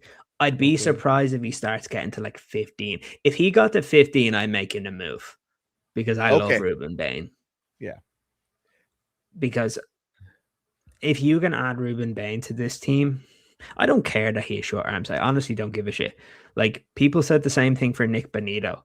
Like, I know his could be slightly shorter. I don't know. I didn't actually go through the full measurements. Breaking news at pick number 13 for the LA Rams. Holy crap. Ladies and gentlemen, the Rams select quarterback Ty Simpson. No way. With the number 13 overall pick. Unbelievable. These guys. Wow. All over again. Ladies and gentlemen, the draft has begun. Ty Simpson. Matthew Stafford. Did we miss something? Did Matthew Stafford say he's not going to be playing football in 2026? I think they're just not going to play Ty Simpson this year, and Matt Stafford is mad. It's a really, I will say for Ty Simpson, it's a great fit for him because you're with McVay.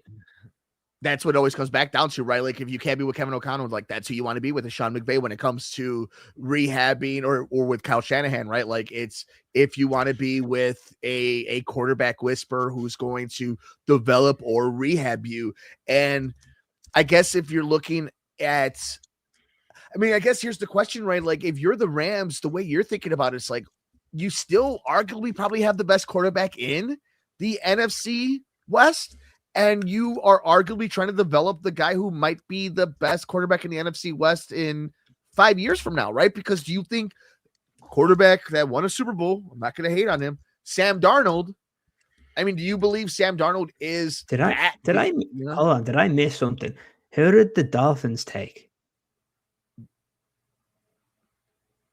Did we skip the Dolphins? You tell me about Ty Simpson. I'm currently seeing the Cowboys at 11. So who the hell did the Dolphins take? The Dolphins traded down to pick 12. They got pick 177 and pick 180 from Dallas. Oh no, they picked Caden Proctor. There we go. I was like, we're missing one in between from 11 to 13. I'm like, who the hell did they pick? Can we talk about Caden Proctor for a little bit? Because that was somebody secretly low-key. I really was hoping that, not for his sake, money-wise, but I was really hoping that he was going to fall somewhat a little bit. Yeah, shout out A-Glitch. Yeah, we missed pick 12. We caught ourselves back up. This is what happens, guys. We have draft brains. It is like 3:37 in our, come on, guys, give him a break. All right, like it's 2:17. So you heard him. It is 3:34. Okay, like, leave him alone. But this is I'm so surprised they did that. I don't think the Bears are going to be picking an offensive tackle. That looks like that one might be off the board, huh? But there's a lot of edge rushers that are still there. I will say, so 13, 14, and 15. So I'm going to say the Ravens will go. Oh, this is such a Ravens pick. They'll just pick Bain. Oh, wow. Yeah, Ruben Bain would be. And then the Bucks will go Olave Ione. And then you get, who's at 16 again? 16 will 16 is the New York Jets. Is the GD Jets. So they'll go Mekhi Lemon. And then Detroit will probably go like Monroe Freeling. Minnesota will go safety. We're coming pretty close. I would be okay with that. Honestly, I would be okay with that working out that way. So far, because that still leaves a lot of look at, if we're at this point and we live in a reality where they're not going to trade down or up, they're going to stay at 25. I just want them to get an edge rusher, defensive tackle, somebody who's going to disrupt the quarterback, is going to be a game wrecker when it comes to stopping the run. Like, if you're looking at how this draft is falling right now, there are so many names still out there that can impact and help the Chicago Bears. But to be fair, too, like you still see a lot of guys out there in the secondary, some guys at safety, like that is still in play. I want to ask you this, and as you catches up on the draft selections, the draft board, this is something I get a lot over at the Sports Cubicle here in Chicago. You can check us out every Sunday, WCPT 8:20 a.m. Heartland Signal, and of course at the YouTube channel at the Sports Cubicle. Shout out to Ciaran, who's always been doing amazing stuff for the Chicago Bears, joining me here tonight at the Bear Era watch along for the 2026 NFL Draft, and of course our Godfather EJ Snyder over at Bootleg Football Tonight. It's a question I get a lot on the radio show with Dennis Allen. What is Dennis Allen's scheme, his defense, and more importantly, what makes a Dennis Allen guy?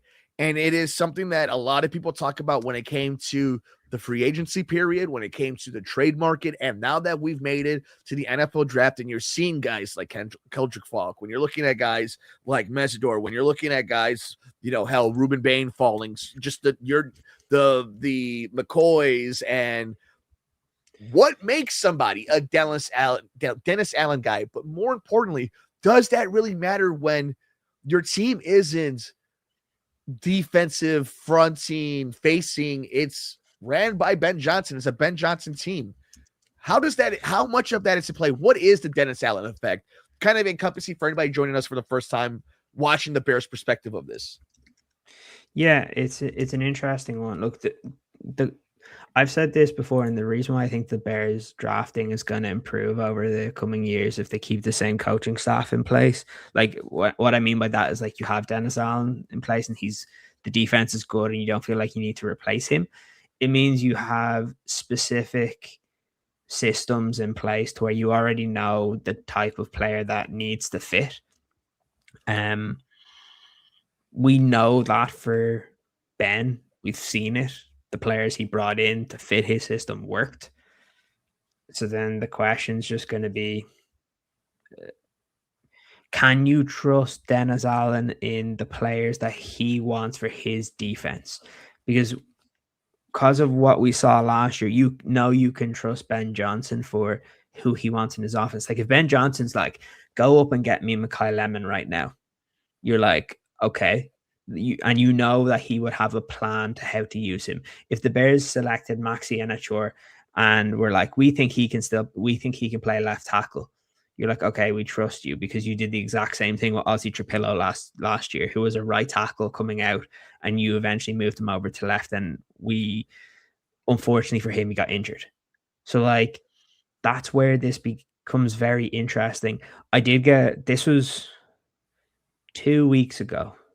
No, last week. I was talking to a couple of people about the Bears, and one person was saying that they were worried that Dennis Allen's voice wasn't being as high as Ben's during the latter period of this draft cycle, which made me think, ooh, it's offensive tackle that they're targeting in round one.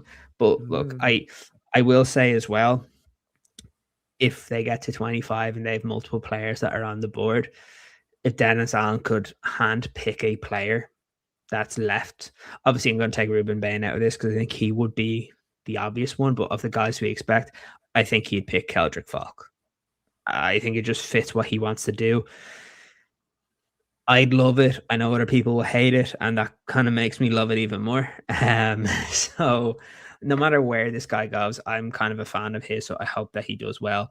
Obviously, I hope he does not go to the NFC North, because then I can't hope he does well. But if he goes elsewhere, I would be all in favor of that happening.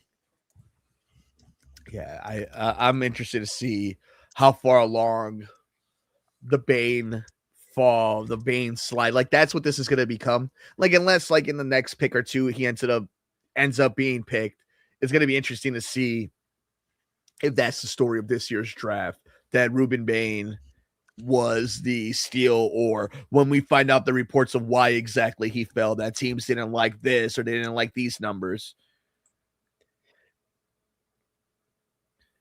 As I going to check social media, let us have a little bit of a break here. Yeah. And then we have because there's been a bunch of picks, I'm trying to like update it to get it as updated as possible. So hopefully. Okay, here we go. I have an interesting tweet from Underdog. This is from Jay Glazer. Rams head coach Sean McVay told Matthew Stafford today they draft Ty Simpson and made it clear it's for whenever Stafford decides to retire. Look, Stafford is going to play this year and then he's going to retire. I think everybody knows that. He has 1 year left on his deal, or I think he signed a 1 year deal.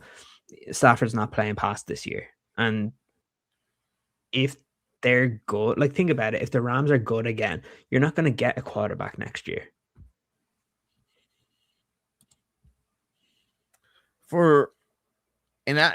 Interesting. Yeah. Go ahead. So Ian Rappaport just said on NFL Network that when Ty Simpson was deciding whether to come out, Leslie told his family that he's a for sure first round pick. That's some confidence. Not just a first round that's pick. That's basically just been like, we'll take your son. Yeah. That's insane to get that kind of vote of confidence. To be like, yeah. It's very the only time I remember something, it's kind of like a draft promise. Do you remember when the Bulls, they had 2 first round picks and they promised that they'd take Chandler Hutchinson? Yep. I hope they don't do that this year when they have 2 first round picks. Oh, well, don't put it past them. They had Billy Donovan had to beg to get fired for them to clean slate the entire front office and coaching staff. So I think that's always in play. Yeah. I think, do I have most of this? I'm just trying to see, did I get all the names right? Okay. One. Almost there. It's like... I am looking for a reliable update. Yeah, because we're still waiting. Yeah, so Baltimore coming up. I mean, this is Ruben Bain, right? Like if Ruben Bain doesn't get drafted by Baltimore, then he's sliding. Who else would Baltimore go for? It's just such an obvious Baltimore pick. They always let the draft come to them and just pick whoever is the best guy out there. Yeah. No, look at anybody else. Like, it's not going to be culture. Well, because also think about it, right? You just brought in, although, like, 100%. At what point, if you're the Cowboys, you're like, fuck it, we're going to come back up again and get Ruben Bain? And you just did the same thing for Caleb Downs and Ruben Bain. Like, you have the picks.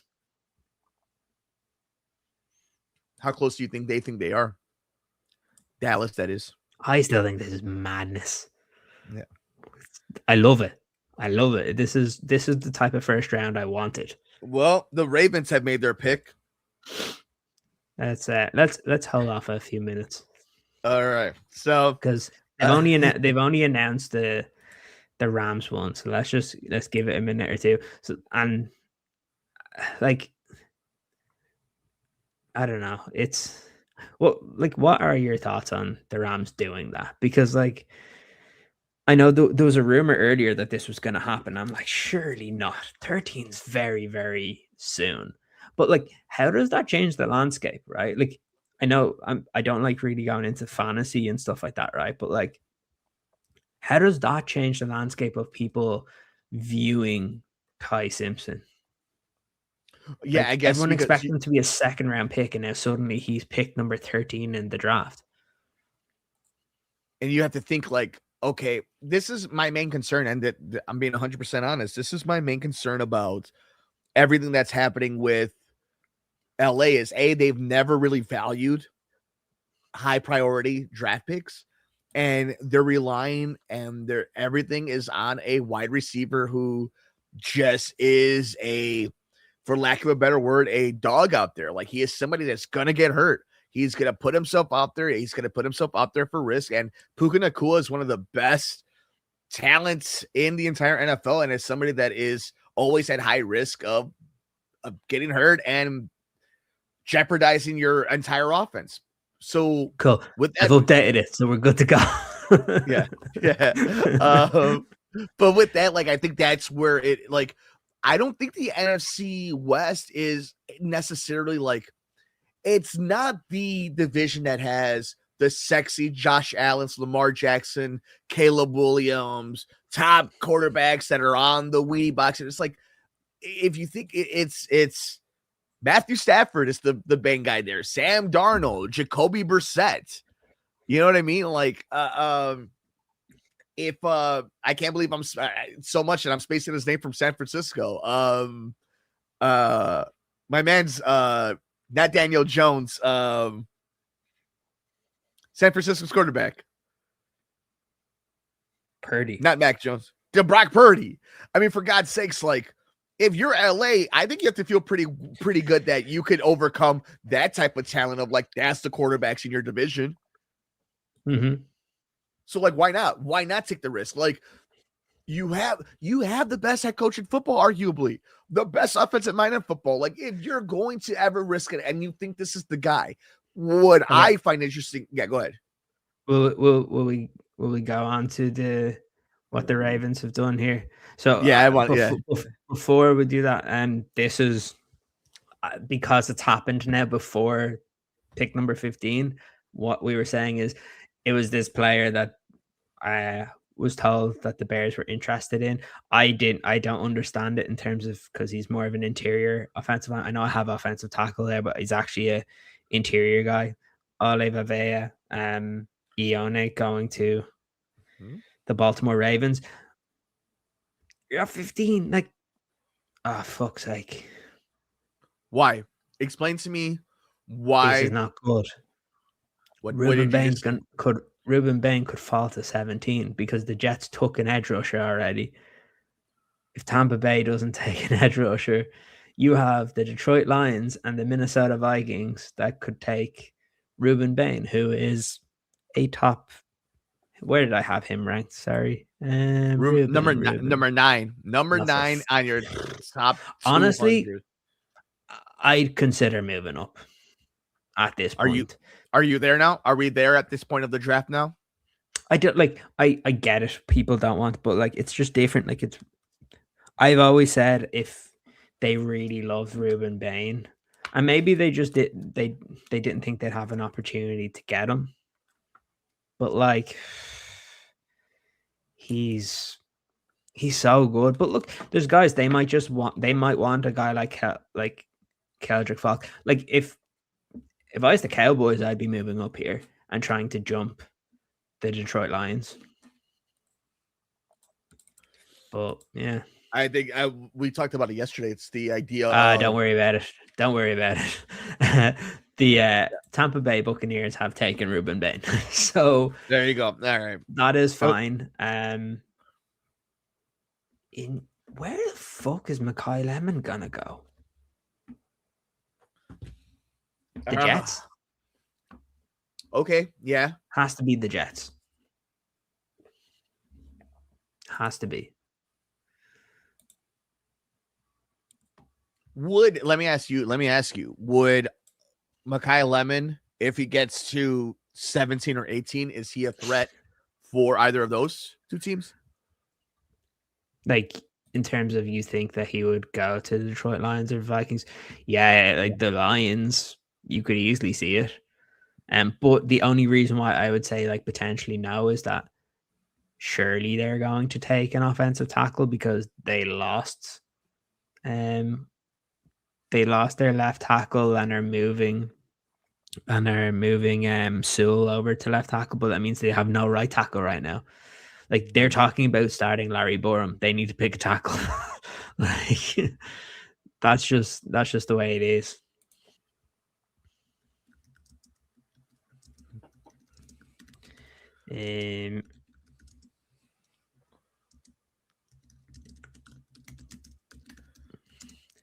Okay. Let me ask you, at this late into a draft, so obviously tomorrow, I think you're going to be working from the house. Will you have a late night snack?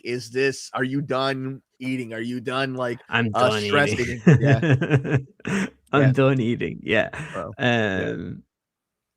But yeah. Like right now, go ahead.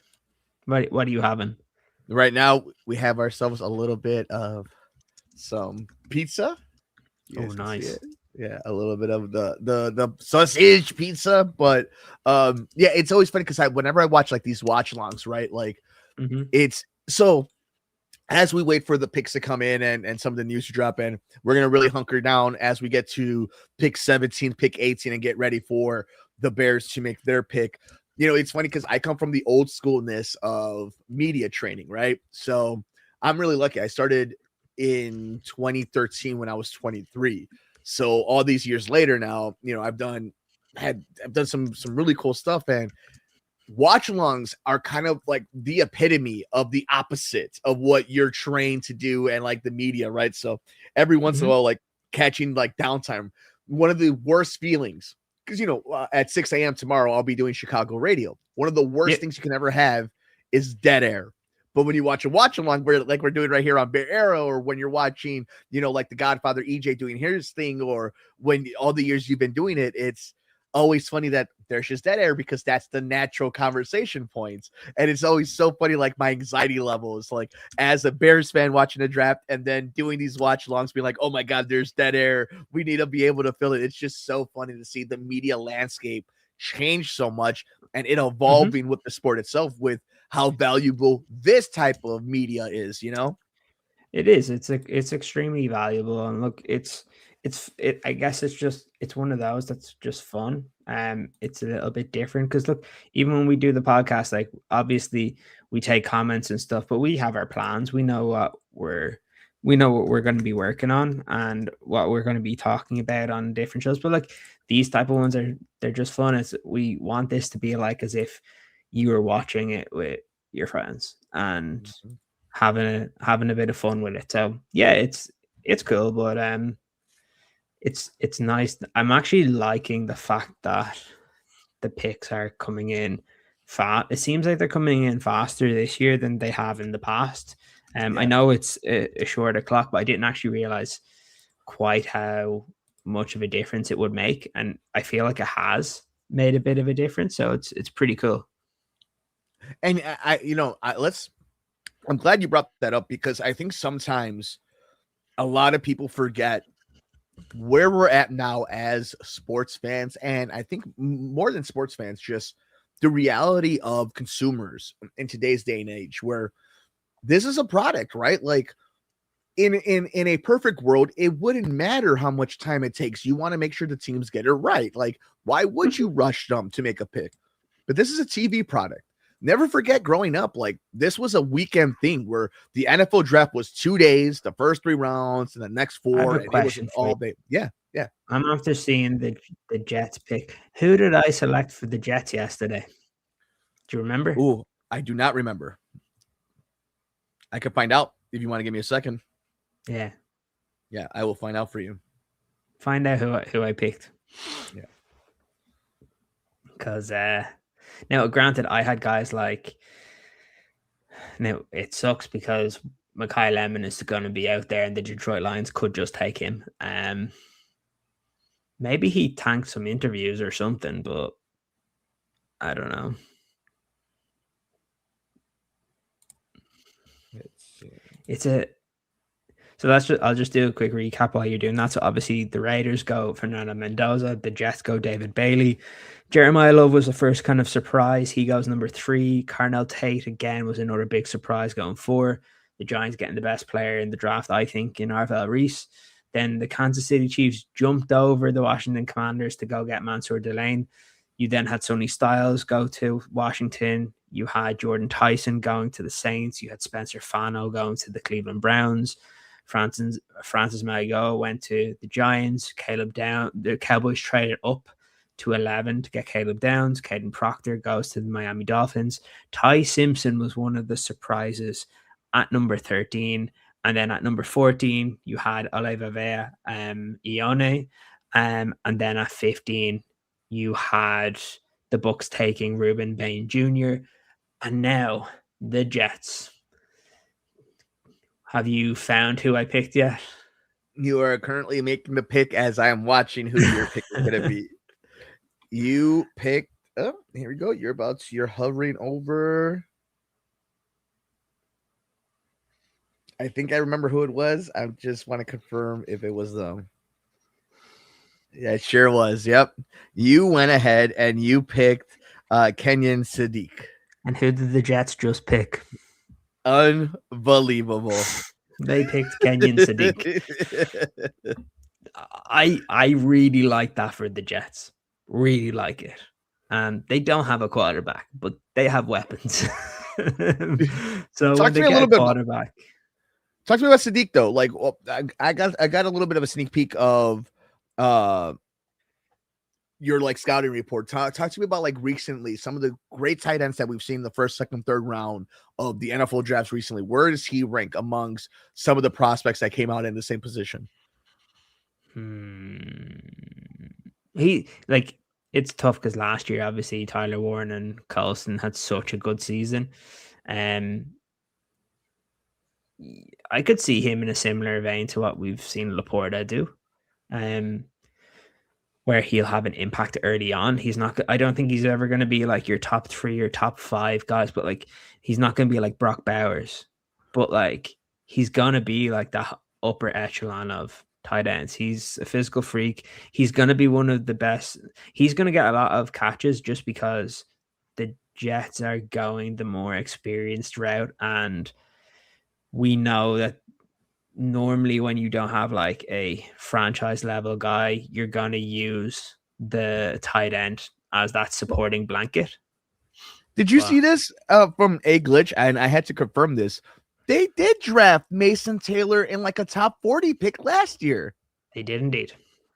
Wait a minute. Okay, so with that breakdown, like, are they compatible with each other? Like, obviously he's talented enough to play with anybody, but like, do they match up well enough with Sadiq and Mason Taylor to play? Like, obviously here in Chicago, you know, Cole Kmet and Colston Loveland can play with each other, but like, is this a matchup that that can gel with one another in your idea, like in your scouting?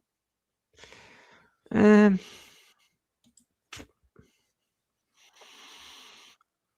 wouldn't like if you thought that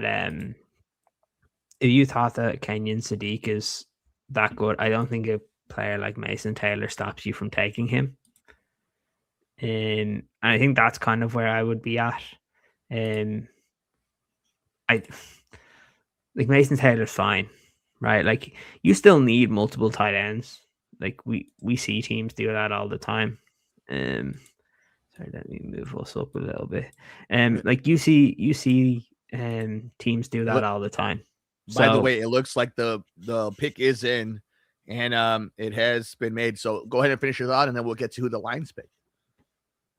Yeah, like again, I just think that you don't worry about it when it comes to your first round picks. You just do it. Whoa, that's weird. So you saw who they picked? Yeah. Yeah. So the Lions selected offensive tackle Blake Miller with the number 17th overall pick. Tell me what you think about this. Good, better, best. How does this rank amongst all the picks that Detroit could have made? Honestly, I don't care about this one. Like, if you wanted a right tackle, I would have had Maxi and Achur much higher. If you wanted a left tackle and be able to keep Sewell out on the right, you could just have Monroe Freeling play. I'm a bit surprised. I had Blake Miller as like where did I have him in my rankings? Blake Miller. I had him at 32. So I think there's going to be a lot of good players when the Bears are picking. Like, this is falling pretty perfectly for the Bears. Like, I think let me just see. Would Monroe Freeling falling to the Bears be something that you think is in play? And would you go that direction? I'm just not his biggest fan. I don't know why. There's no reason why I'm not there's no reason for me not to be his biggest fan. But I'm just not. Maybe it's just I've liked other guys more, and yeah, I think it's just maybe I liked other guys more, and that's it. And I never really thought much of him because I didn't think that he was going to be a guy that the Bears were going to go get. But look, if he's still there when you're picking, Like if they view him high, like again, they do need a tackle. So like I wouldn't be against it at all. I just don't know if he'd be my pick, but we'll see. We'll see. It's going to be very, very interesting to see with the guys that are currently falling. Like, let's just say Minnesota doesn't go and get Pieneman and he starts falling. Like, where does he go? Because everybody had him going to Minnesota. Like, of the players that are still out there, like, who are you hoping for now? I'm going through the top 200 and there's so many names. Like, again, okay, I want to talk to you about the philosophy that I had yesterday, and I think I'm definitely falling more into it, right? Like, you can get a safety and cornerback in the second round that can be a difference maker. I think the way the draft is falling right now, you don't have to handcuff yourself the way I think you and I thought it might fall for them last night, where it might be the McCoys or it might be, you name your favorite cornerback or safety that would still be on the board. The idea that there is going to be somebody out there that could be a disruptor or even an offensive tackle that maybe we're not high on, but man, I think I mean, what if Keldrick Falk is still falls to 225? I don't have a problem taking him. I would, really like it. I just don't know how other teams view him. That's the thing. Because I also don't want to overthink it though, Ciaran. That's my issue with somebody like Keldrick Falk is like, it almost feels like we overthink somebody like that because we're critiquing, and this is not just us. I'm talking about everybody who was part of this process. That he might be one of the simpler players to be like, yeah, he's talented. He does all these things. Like, just pick him and let the pieces fall where they might. My whole thing is like, what the Bears have to answer. Do they trust their coaches to develop a guy like Keldrick Falk? Because Keldrick Falk needs to be developed. Like, there's no comms about it. Like, that needs to happen. Do they trust their coaching staff to do so? Like, that's going to be the big question here. I like him. I'm just like looking at the way the board falls here. It's very, very interesting.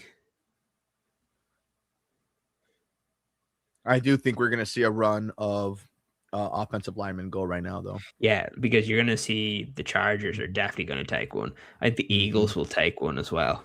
Mm-hmm. Yeah, so I think if we start thinking about that way, it almost feels like it's got to be one of the. I have a very interesting point. Right. Just with the way the draft has fallen, do you call the Cardinals or the Jets tomorrow and see if they want to make a deal for Tyson Bagent? Wow. What would you ask for? A second or third rounder? A second or a third round pick. Look yes, like in my world, and I think we've talked about it. I think you and EJ both said it, like, in no world do I live in that there's a backup quarterback in which I am not taking a second or third round pick for. Like, it is just there. That rarity does not exist. I'm sorry. Like, I like Bagent. He's not Tom Brady behind Drew Bledsoe. You know what I mean? Like, that's not what this is. So, yeah, man, if Arizona wants to give you something, if the Jets want to give you something, you do it. And then again, Tyson Bagent isn't going to help you win a Super Bowl unless he's helping you bring in a bunch more talent that's going to play on your Super Bowl team. So if that's the case, I don't even think you look twice at it. If Arizona wants to give you a second round pick, you're like, yeah, you don't let them finish the sentence when you give them the red jersey to wear. It's just like, what do they want to do? Like, maybe they just say, like, we're just going to wait till next year and get our quarterback. But, like, you have to ask the question. Let's see. No, man. The way the board's falling now, like, I'm just like, just let the board come to you. Yeah. And like we just said right here. Where will Makai Lemon go? The Panthers, maybe? Then our conversation becomes interesting with Who's we were talking better? about here. Yeah, who has the better wide receiver? Yeah, all of a sudden it almost now it becomes the push, right? Yeah. Where it's like, okay. I'm surprised Mikael Lemon has fallen this far, though. Like in a league that has been so offensive minded, for him to be dropping to the second half of the draft is kind of insane. Nomad. Okay, Mike Ciaran, a glitch. At this point, what is Bears' ideal pick? I mean, other than what it would have been Ruben Bain. I think more than anything, it's what do you got? I do have one thing. Yeah. If I might be crazy here, if Mikael Lemon falls to 25, okay, is there any way you're like stopping Ben from taking him? No. Well, no, because like, Proctor's gone. I could see Ben basically like, nah, DA, fuck you. We're just gonna score more points. Sorry. Why not? But like, legitimately think about it. Like, okay, let's just go through your top board right now. Go through your top board. Whoa. Well, what did I miss? The Vikings. Okay, what do we got from the Vikings? They picked Caleb Banks. Whoa. Wow. I can say this now because I got this information weeks ago. Caleb Banks was off the Bears draft board. They would not have drafted him. They had a red flag on him. So, and he played what, 3 games last season? Yeah, something like that. What do you think that's all about? This is wild, man. This is falling the way you want it. Like Dylan Tiananmen will be there, I think. So who we have Carolina Panthers, so they might go Mikael Lemon, but Dylan Tiananmen will be there. Keldrick Falk will be there. Monroe Freeling will probably be there. Emmanuel McNeil-Warren will be there. Chris Johnson will probably be there. And then all the other edge rushers. I did hear, though, that Dallas might be going Malachi Lawrence. Okay, so let me ask you this. Malachi Lawrence, like, if he drops, if like, let's say he's available at 25, is that a spot where you... Or is it just depending on if Keldrick Falk is still around, or okay? I'm just not sold on him. Like I like him a lot as an edge rusher. I worry about him in the open space. So like you'll have to find a way to like limit that. So yeah.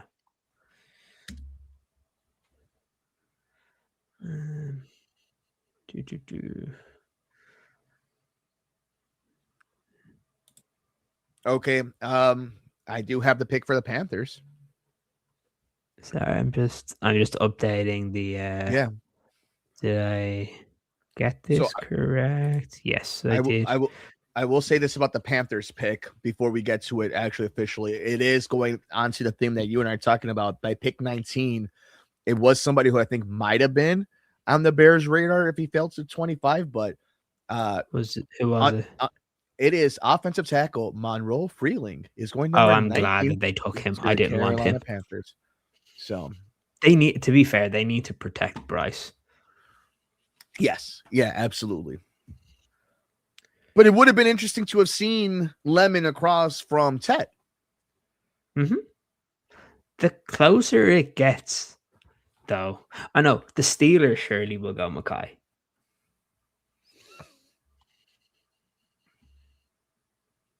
This has been really surprising. I'm gonna hold on. Who do you think they're gonna go with? The Steelers? Pittsburgh. Yeah, who do you think the Pittsburghs will go with? Mikael Lemon. They need a wide receiver. Yes. Okay. For some reason, I don't know who I heard, but yes, yeah. No, they're gonna go Mikael Lemon. Yeah. Okay, so we agree on that one. I guess my question is then the next receiver on the board would be what, KC, right? Concepcion. After that, yeah. I wouldn't take one. It's only if Mackay fell. Okay, so yeah, so it's just because he's a top 10 prospect for me. So like that's the only reason why. I'm telling you right now, if it's Keldrick Falk or if it's I really want Keldrick Falk, but I know people are gonna go lose their fucking minds. But It is You what know it who I've been is. you know who I've been in love with? I've been in love with Akeem Messidor. Talk to me a little bit about Caden McDonald, though, because again, it's somebody who's higher on your draft board than Akeem Messidor. But is it just a difference of a tackle to an edge rusher? Is it just Yeah, more okay? So it's just the tackle to edge rusher. I had him as my number one tackle. I think he's gonna be good. I wouldn't pick him over Messidor for like the Bears, but just in terms of actually preview or reviewing the prospects, I had him higher. all right, so Nomad just wrote onto the chat. EJ is having his best life right now. Ha ha ha ha. So I am going to go on the phone and I'm about to go see what the Godfather is doing because I have a feeling that he is very excited how this draft is falling for the Chicago Bears. Until they pick. That's always the case. I actually want to get into a conversation about the Chicago Bears in just 1 second, but I am confirming what Boss Man is doing. Okay. Oh my God, him and Brett's. Hell yeah, they are. Oh yeah, EJ is on one. I can see his chat blowing up. So I do want to have a little conversation about the Chicago Bears as we now get closer into the top 20. Carolina has made their pick. We have Dallas, we have Pittsburgh, we have the Chargers coming up, and then the Chicago Bears will be on deck in the batter's box, and then eventually ready for their pick in the 2026 NFL draft. I want to talk a little bit about coming into this draft, how different it has felt as a Bears fan.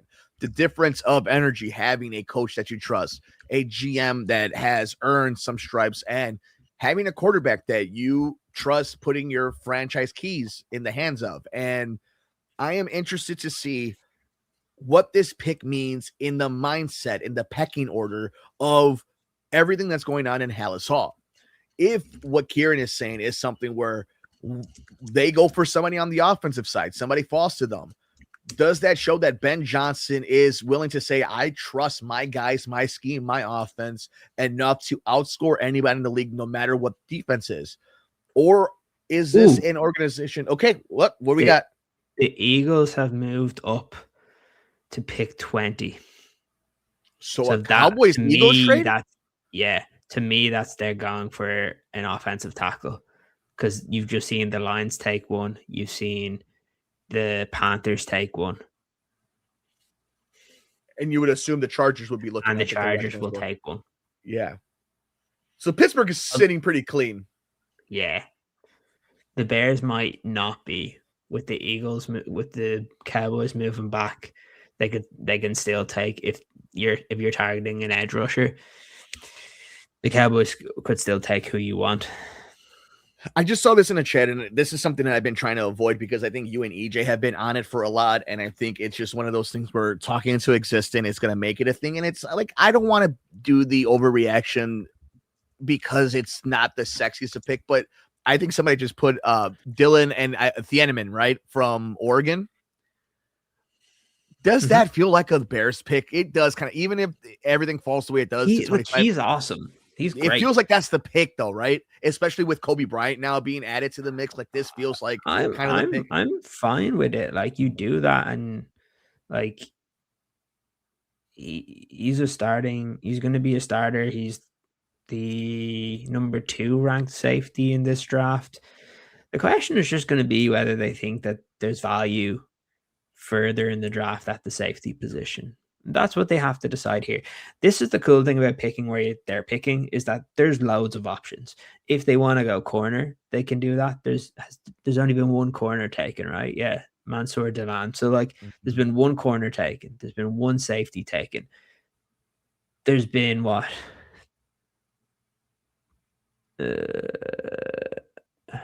2 edge. I just realized I put Spencer Fano in as edge by accident. Arvell Reese. Yeah, like there's only been really David Bailey and Ruben Bain other than Arvell Reese. So like you're in a good position for guys that are falling. Something that I just saw. This is from Jason OTC from Over the Cap.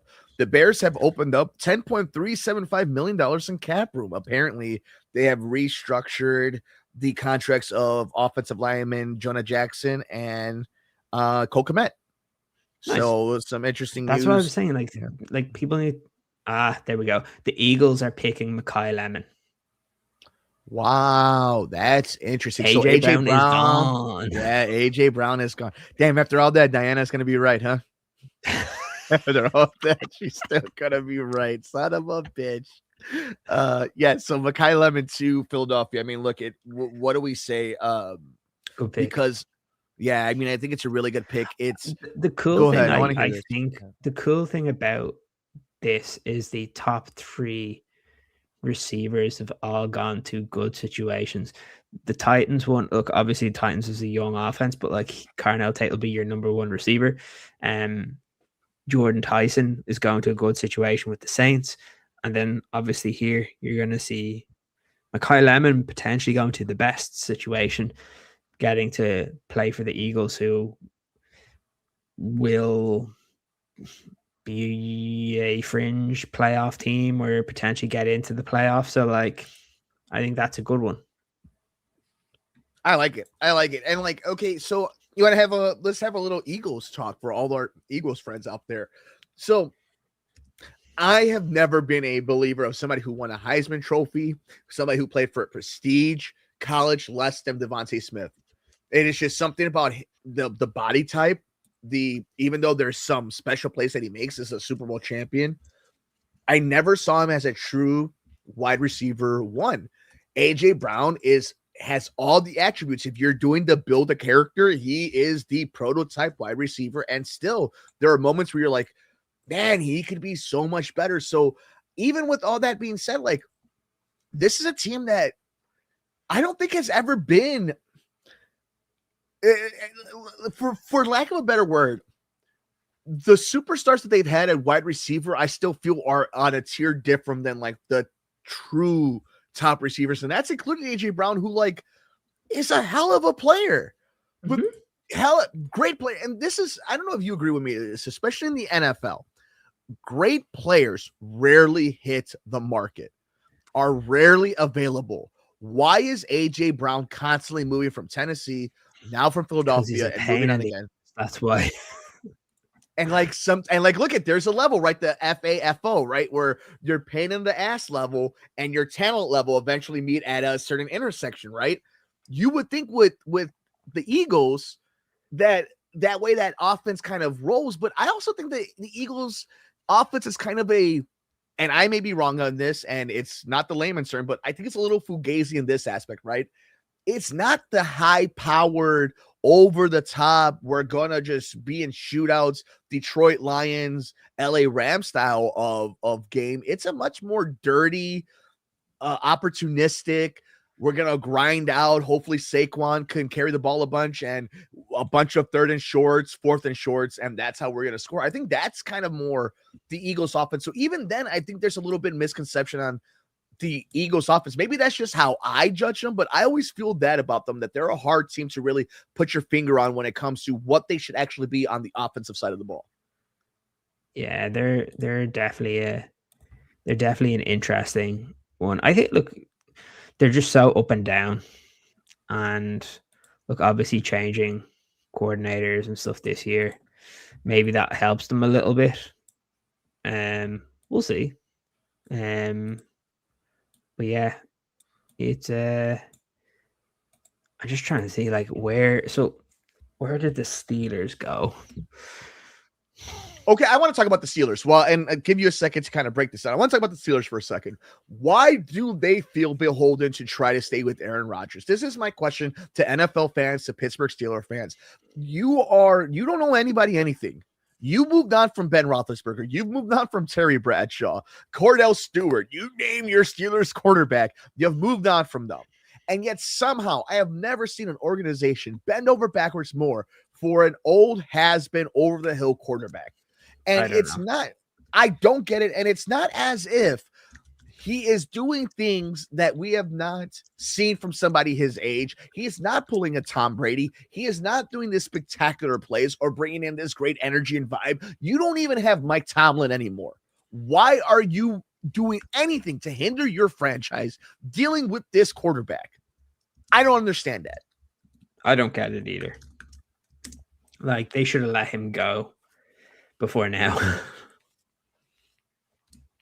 all you're doing is holding your franchise up, though. And like, look at if I'm a Steelers fan, right? If I'm a Steelers fan and I'm just looking around the entire AFC North, you're telling me I am twice a year against Baltimore, bringing up Aaron Rodgers against Lamar Jackson opposite field. Then another 2 times opposite field, a Joe Burrow. That's what you think is going to win you an AFC North. Oh, and by the way, Myles Garrett plays for the Cleveland Browns, and he is just ready to tear your head off. I don't understand. Such a smart franchise. One of the marquee franchises to do this. I will say, I just put out a tweet there of what Bears fans want. So far, we've had about 13 or so, 14 responses. There's some funny ones. Someone said you can never have enough long snappers. The next one goes Dylan, please. Next one's Tiananmen, McDonald, anything but a trade back. I think they go defensive tackle. D-line or Tiananmen, Dylan, trade back Tiananmen. So most Bears fans so far seem to want it to be Dylan Tiananmen, which to me makes sense. I know I will update this, but Tiananmen for me on the board will be the best just because they're not going to take Jamad McCoy because of his injury. If he wasn't injured, you'd be like, you would probably want to take him. But yeah, Dylan Tiananmen seems to be the favorite. That if they pick him, I think tomorrow on Sports Talk Radio in Chicago and people talking about it will be happy with what the Bears have done. From what EJ said as well, he saw him up close and personal in pro days and at the combine. He was very impressed with Dylan Tiananmen. So would be a very, very good pick, I think. And there's been a few different names, right? Like I know Brad Biggs has had him come up a few times. I know Courtney has had a few names that they've heard. So these are kind of the names that have been hanging around. I think the difference is there's also some names that we didn't think would fall this far, but there still are a lot of teams out there right now, like the Cowboys, the Chargers, the Steelers, and the Browns that like could surprise us with which way they go because they need needs.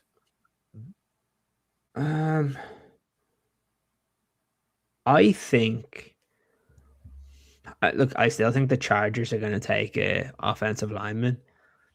I think the Steelers should take an offensive lineman because I don't like, you could go Denzel Boston, but like to me, I think you could make a move and try and get further back to go pick him. But yeah, I don't know.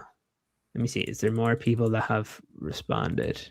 Yeah, we have 18 responses now. Let's see some of the more recent ones from what Bears fans want. Tiananmen, Emmanuel McNeil Warren. Literally everybody's just saying Tiananmen. So let's see what happens over the next couple of picks. Okay. You want to know what I think the Tiananmen thing is too? Is it's the safest, and no pun intended, it's the safest pick because, like you said, it's a guy that you know you could plug and he'll play. That he's going to play and he's, as long as he stays healthy, he's going to be some form of an impact player. It is interesting to see no Brisker, no Byard. We don't know what's going on with Tyreek. Wright is gone. Like, it is in desperate need. Let me ask you, is still Jalen and Kyler at this point, and then you bring in Kobe Bryant. I mean, in today's NFL, what do you put more? What do you got? Go pick for the Steelers, but it's what we expected. They picked Max Iheanacho. Okay, yeah. So offensive tackle off the board. Let's let me finish this thought. I want to get your kind of, because this is the importance of, at this point, like, do you put more value running a Dennis Allen defense, him being your defensive coordinator, having an important voice in your locker room, in your offices? Is it more important to solidify your secondary or your front seven? Like, where do you? Okay, so then in that the case, then no matter how good Dylan is, the idea of passing up on a Falk or a McDonald or a Mesidor, like, it seems to me that it is the rare time where you could get best available and best fit, and it still kind of coincides with one another. Look, I had, where did I have them? I had Dylan Tiananmen at 15, and I had Falk at 16. So, like, they're side by side. So this is the example of where the Bears look at it as if they had the same. You look at them as, okay, we have them ranked very similar. Which position do we think we can address now and get the other one in the second round? And the funny thing about it is you could make a case for either one. Like you could go and pick Tiananmen now and then target an edge rusher in round 2, or you could go get Keldrick Falk now and aim to get like an AJ Halsey in the second round. Like, Dylan Tiananmen's great. I love him. I'll be very happy if they pick him because it's a good football player. If he goes before the Bears, I won't be overly upset either because I know the safety position in this draft it's pretty deep. So I'll tell you a name. Can I tell you a name where I know he's talented? I know it might work out, but it will definitely, and it's not that it won't be uninspired. It would just be like, okay, this weekend's radio show in Chicago that we do, it will be, or next week's Bear Era podcast, we'll be like, yeah, it was, if it's like Emmanuel McNeil Warren, like we've been talking about, that is like the ultimate, okay, yeah, I'm okay with it. Dylan Tiananmen, like you could be like, yeah, I mean, you could find the sexy in that pick. I think somebody like Emmanuel McNeil Warren is definitely much more of a like, okay, yeah, and like to me, yeah, I want to avoid that. That's what I don't want. Yeah, like what I would do is I'd still come away with it being like he's a good football player and your safety position is set and you're still in a similar way. Like maybe they just think he's a better fit with Kobe. The way I think Dennis Allen likes to play split safeties. I think Dylan Tiananmen would make a lot of sense. I think he's awesome. So yeah, it's gonna be interesting to see. Look, especially if you're going defense here, because you probably are based on his level. Look, they could go Caleb Lomu, but I think he probably will go to the Chargers. Or the Chargers. I could see. I have. This one breaks my heart a little bit, but I do have the Chargers pick. It is Akeem Mesidor is heading to replace Khalil Mack, or the successor of Khalil Mack. So now the question is, if you're the Bears, right, and you were like, we wanted Mesidor or Keldrick Falk. You just saw the Chargers go. Cowboys could go Falk. It's gonna be Dylan. I can't believe the draft is falling into that. It's a great way. If they come away with one of Falk or Tiananmen, I'm happy. Yeah. I'm honestly surprised. One of the two guys who are like, okay, that obviously Mesidor for me as a fan of the Hurricanes, and also just the idea of I like that opposite Montez Sweat and that defense. I liked it, but like you said, if you walk away with Falk or you walk away with Thieneman, I'm gonna be pretty happy heading into our stream tomorrow evening because it's you have a starter. The thing that I think that would happen is I think people will get annoyed if they pick Falk when Tiananmen was there. Oh, good call. That is I think people will freak out if that happens. Do you think somebody brought it up on the chat? I don't know if it was Nomad or let me make sure. Yeah, Nomad brought up that he thinks a lot of people are high on Tiananmen, or at least are more invested in this because they thought that the Vikings were going to be in on. So do you think maybe there is some of that fear? I think part of it is because he's been mocked to go before the Bears in every single mock draft. So people think he's much better. Look, he's really, really, really good. But if you didn't pick him, you could he's falling to this point for a reason as well, when he was expected to go a bit higher. So we'll see. Who's your favorite player right now? Let's talk. Let's get a little bit away from the Chicago Bears. I'll go for a little bit. I really like. I'm really interested to see where KC Concepcion goes. I think obviously it's going to be in the first round. maybe in the first round, but like as we start heading down towards the bottom of this first round, I kind of want to take a second, Ciaran, as you get our board ready and as we get ready for some of the big picks, and then we can hunker down to the Chicago Bears. I want to get to the bottom of this draft after pick 25, because at pick 26, you have the Buffalo Bills. At pick 27, it's the San Francisco 49ers. 28 is the Houston Texans. 29, again, is the Kansas City Chiefs, which I want to double check to make sure that's the case. The Dolphins at 30 and the Patriots at 31. Okay, so the one team that I circle around here is the Buffalo Bills. If you're Buffalo, do you... And the reason I circle Buffalo is because I'm really looking at teams that are trying to win now. The Chicago Bears are in an interesting spot, right? We were talking about their cap space. They're in an interesting spot where their most important position, and Caleb Williams is still under the rookie deal. You're going to have the option years, and you're going to have the extension years coming up. Same thing with Rome, same thing with Luther Burden, same thing with Monangai. Like, there's a bunch of guys that are under contract control. But that allows you these type of drafts where, like, if a Thieneman falls to you, it's a talented guy that can help you win in the next 2 or 3 years. Buffalo is on the other side of this, though. They paid Josh Allen a bunch of money. They are trying to bring in veterans, including DJ Moore, the connection to Chicago. So if you're somebody like Buffalo at pick 26, the way the draft has kind of fallen, and if there's somebody desperate enough that loves a Concepcion, a Lomu, a Kendrick Fall, whoever, you have no choice, I believe, but to trade out of the first round and gather as many talented players on their franchise safe contracts. I think that is a team that is a prime example of, man, this isn't the year to be holding on and trying to get one of these talents. Get as many assets that can help your team in the upcoming season. Look, if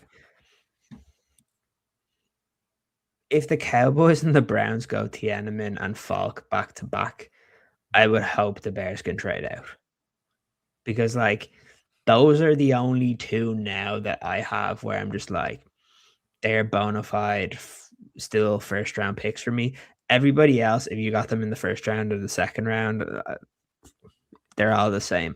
So like the board has kind of fallen similar to how I thought. I just thought like maybe one or two guys that were a little bit ahead might have fallen a bit down, but like there's guys like TJ Parker that could be out there. There's guys like Peter Woods could be out there. So like it's going to be interesting. Yeah, I don't know. It's I don't know what to expect really at this point. Okay, the Cowboys have made a pick at 23. It's an interesting one. It's a heartbreaking one because they would have been interesting to see in navy and orange. The Cowboys have selected UCF defensive end Malachi Lawrence. Okay, so that was one that all the rumors were correct. Kind of fell. Yeah, they kind of fell. He feels like a Cowboy, though. Yeah. He feels like a Cowboy. I got a question for you about the Chicago Bears. At any point, have you been disappointed in the market, the search, the results based on them going after defensive ends, defensive tackles, edge rushers, and not landing anybody? Where are you falling on that? Like, how do you feel about how it's played out for the Bears? See, the problem is it's hard to land these guys, right? Like, everybody wants them, but like you don't want to spend subpar money on guys either. Like, that's the thing here. So the interesting one now, though, is I'm just looking at because the Cowboys did that, you're now guaranteed to get one of Dylan Thieneman or it really starts. Or Kendrick Falk. Yeah. It starts now. So, okay, wait, the Browns are about to make a pick, right? So at pick 25, when the Browns make their pick, maybe we'll go up on a poll and we'll put Thieneman, Folk, or other. I don't know if you have access to the poll yet, but let me see if I could jump on and do it. Okay. Let us know, chat. I might be able to do it. Okay, start a poll. Yeah. At 25 overall. And I'll just say no, man. Trying to keep up with Bear Era bootleg. Can you guys sync up and not talk at the same time, please and thank you. And also cheers to everyone. We are so sorry. Also, I want to thank the chat for all the Simpsons quotes. Yes, somehow you guys knew that That is just right up our alley. Yes. So we would love for the Denver Broncos and the Atlanta Falcons to play in a Super Bowl one day again, but we'll wait for that day to come through. Thieneman Falk at pick 25. I can't believe they're going to actually. Now, of course, the Browns can screw this all up, right? Oh, yeah, but you still get one of the others. Yeah. Who do you think the Browns would go in? But again, would they really go defense with the defense they already have? No. They could go Thieneman, though. Yeah, yeah. Good question. If I can't name it off the top I don't think they go yeah. Falk because, oh man, I'm a bit nervous now. Yeah. Because they went offensive tackle already. Maybe Denzel Boston. Okay. I mean, Chris Johnson, right? Like if they were going to do something like that. They took Casey Concepcion. Wow. I was wondering. On the clock. All right, everybody. All right. So why don't we do this? Let us reset. Everybody take a second. Let's breathe. All right. Ladies and gentlemen, thank you so much for joining us here on the Bear Era podcast. I'm Mike Mercado. He is Ciaran Hall. We are 2/3 of the hosts here on the Bear Era podcast. Of course, Godfather EJ Snyder doing great things over at Bootleg Football. Thank you so much for being with us all night here on the Bear Era podcast as we are watching the 2026 NFL Draft, the first round here on Thursday night. The Chicago Bears are on the clock, and it has been a very interesting draft. Ciaran has done some amazing work for the last 6 months, building us a top 200 rankings, the top list, and we have been covering it. And now we get to a point where 2 of his top 3 available prospects are still on the board in Dylan Thieneman and Keldrick Falk, the Oregon safety, and the Auburn. I kind of want to trade back. So this is where it's interesting, right? Let's take a second. Let's start there, right? Rapid fire. It is a smart move if you move back just a little bit because of how much talent is still on the board, right?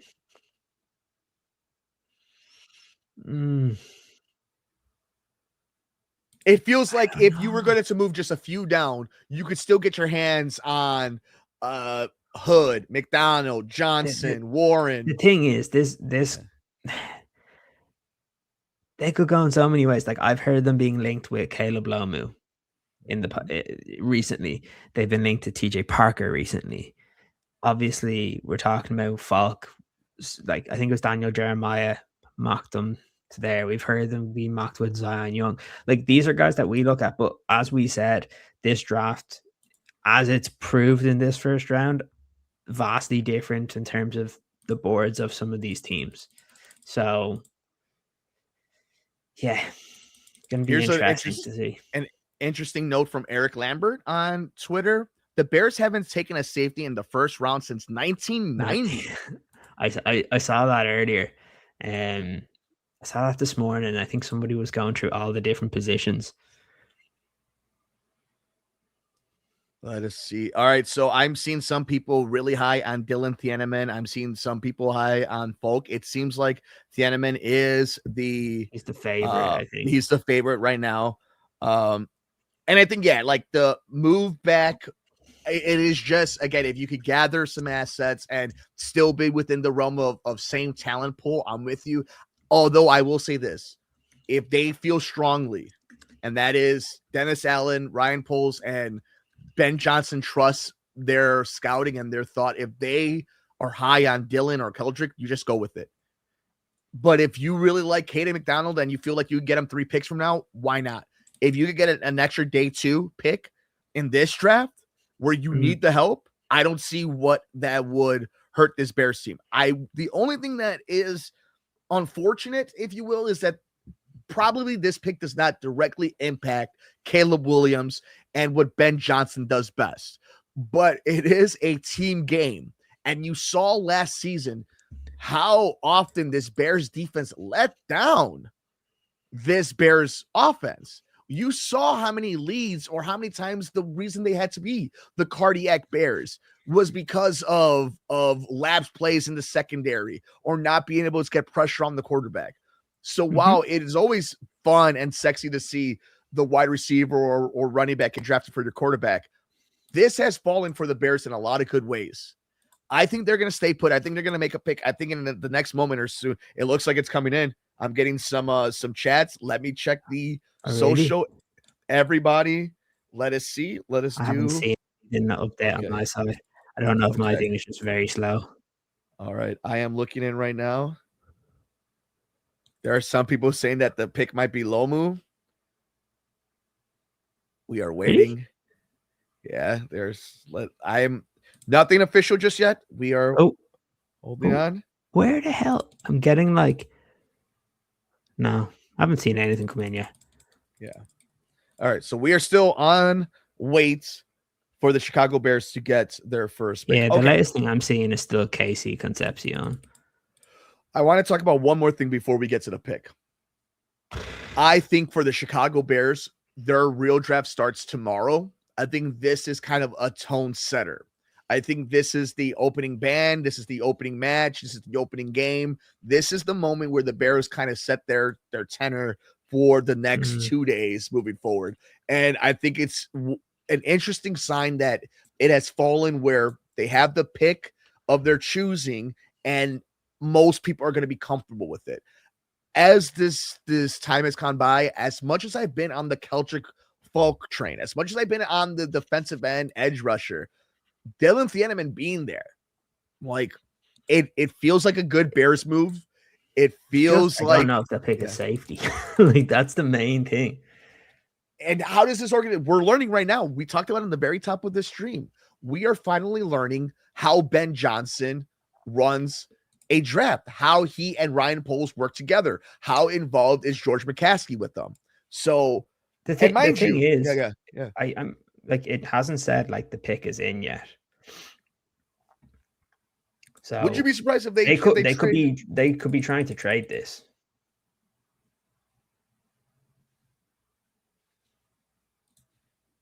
Because like normally you'll see like it'll say like the pick is in, but they still have the Casey Concepcion.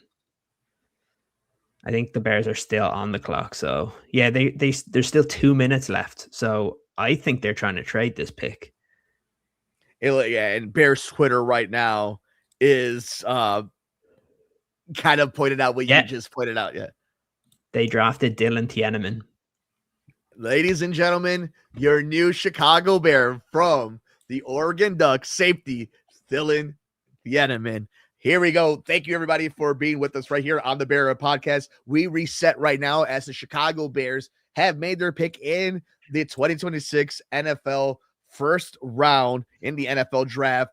Dylan Thieneman is now a Chicago Bear. I'm Mike Mercado. He is Ciaran Hall. So the draft had gone a lot of different ways, and there were some interesting players that were on the board still, a lot of vibes on social media, and it feels to me like the draft kind of played in a very safe and yet exciting way for the Bears. They picked the best player on the board, like without injury, right? Like Jermod McCoy was the best on the board. Dylan Thieneman was second. Obviously, Falk was straight after that, but like to me, you can't complain with that pick. That's a really, really good pick. Really happy with that one. I think that's he's the type of athlete that you want. Yeah, can't complain with that. I'm really, really happy. So before we kind of close down shop, because we get to do this all over again tomorrow, and it's also the sun is literally rising. If you look over the shoulder of Ciaran, the sun is rising. So if you guys are wondering, yes, there will be a tomorrow. There will be a tomorrow. And we'll get to relax in knowing that the Bears picked a good player. And for somebody like you, how much does that change Friday now that a talent like that kind of leads the stable of draft picks for the Bears the next 2 days, that this is kind of where now the momentum has been set, the draft has fallen for you, and now it's even more wide open because there's so much talent that's going to be left for you after tonight? Look, I think the key is that you've gotten a guy that's going to start from you straight away. And like you can't complain with that. Like that's what you ask for when it comes to first rounders. You're just don't mess up the first round. And now it's about you still need to go get an edge rusher, but there'll be guys that are available. You'll find somebody that can play that position for you. So yeah. I'm Yeah, just looking I him think up. it's really good. I think if you're a Bears fan, you should be excited. I think most people will be. Yeah, that's good. Let me see. Is there anything that people are saying? Yeah, it's let me see. I saw something come up here. Yeah, most people are saying like best case scenario for the Bears. I know EJ will be really excited because he was one of the guys EJ really wanted. I think was he on his thing yesterday? About like remember when we were doing the plans for it? Let me just read it out. I think EJ said something about Tiananmen yesterday. He I think said so. maybe he didn't. Maybe he just didn't think he was going to be there. No, he didn't even mention him. I don't think Really? he. Oh, he said. Oh, he mentioned him as a player he didn't want to go to a rival was Tiananmen to the Vikings, so he's ended That's up going to the right. Bears. That's so in the good, better, best, as we kind of put it to bed, where would you rank this as a good, a better, or best case scenario for the Chicago Bears? Best. He's for me, like I said, he's one of the best players, or he was the best player left on the board, and that's what you want. And this is what we said at the start of this, right? Is at 25, you want the team to just pick somebody or just do the smart move, right? And like that's what they've done. They've picked the smart move. And it's funny, I always remember this. It goes to show how sometimes the draft comes in full circle. I remember one of the first mock drafts that I looked at from like Daniel Jeremiah or Schefter, one of them had Dylan Tiananmen going to the Bears. So it's so funny how some of those things work. So I want to leave us on this one, okay? This is from our very own Ciaran Hall and his breakdown of Dylan Tiananmen from his 2026 NFL Draft Scouting Report. Obviously, we have a free safety, deep safety, 6 foot to 6'1", 205 to 210. And he had him projected as a mid to late round, first round pick. So shout out to you. Here's your overview. Dylan Tiananmen is one of the premier ball hawking safeties in the 2026 class, bringing elite production, instincts, and range as a deep defender. He is best described as a true center field safety with elite ball skills and high-end turnover production. At Oregon, he profiles as a coverage anchor on the back end, a playmaker who flips possessions, a true free safety rather than a hybrid. His value is driven by coverage and takeaways, strengths, ball skills, and turnover production. Elite ability to track and attack the football, natural hands and timing at the catch points, consistently create interceptions and pass breakups. One of the best ball hawks in class, covers large areas of the field, smooth transition angles, effective as a single high safety, reads QBs extremely well, breaks on throws early, anticipates route concepts, high level football IQ, aggressive attacking the ball, looks to create impact plays, takes good angles, generally reliable in space, is not as dominant as a box defender and can struggle taking on blocks, but better in space than in traffic, has some man coverage limitation, but is a very aggressive player. His best role will be single high free safety with some deep coverage specialists and so much more that we'll be talking and breaking down over the next few days. But Ciaran, I will leave it for you as you are the Iron Man of the show. Any final thoughts on day one? Dylan Tiananmen is now a Chicago Bears. We just read your breakdown. Anything you want to add before we head out? Yeah. Oh, 1 second. I just made a mess there. I No. say that into the wrong spot. Yeah, look, we come the thing that we always talk about on the podcast here is when you go into the first round, it's just getting somebody that you know is a good player. The Bears did that. When you're picking late in the first round, and here we go. The pick is in. Chicago Bears select Dylan Tiananmen, safety out of Oregon. Um, like all you want to see is when you get to this point, and I think we talk about like when teams like the Chiefs and the Ravens and stuff are in this position, they just let the board come to them, and that's exactly what the Bears did. The Bears made a pick that the Ravens normally do, where they just waited out and let to see how the board goes, and it's fallen in the perfect way to you had a top 15 prospect fall to 25 and you just pick him, and that's it. And I think, and the cool thing is he's actually at the draft. So I'm the one thing excited. I did some extra work on him as well, and the one thing that came across was just how much of a leader he was. um so very, very interesting. He had some, like, again, he's the second best safety in the entire draft. The other cool thing is, even though he's come through and not he's played at multiple um teams in terms of he was a third year junior. He's 21 years old. So when we're talking about like Eldrick Falk, he's the same age.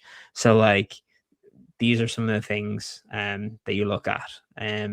So I would be very excited. So some of the strengths, I know you mentioned it there for what I said as well. Some of the strengths, he's very versatile. You could play him near the box or as a nickel or at the back end. So again, fits perfectly with Kobe Bryant.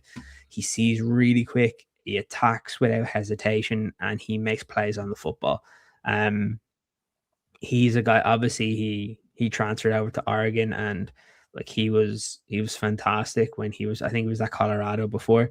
Like he's just a guy that or no, so he was at Purdue before.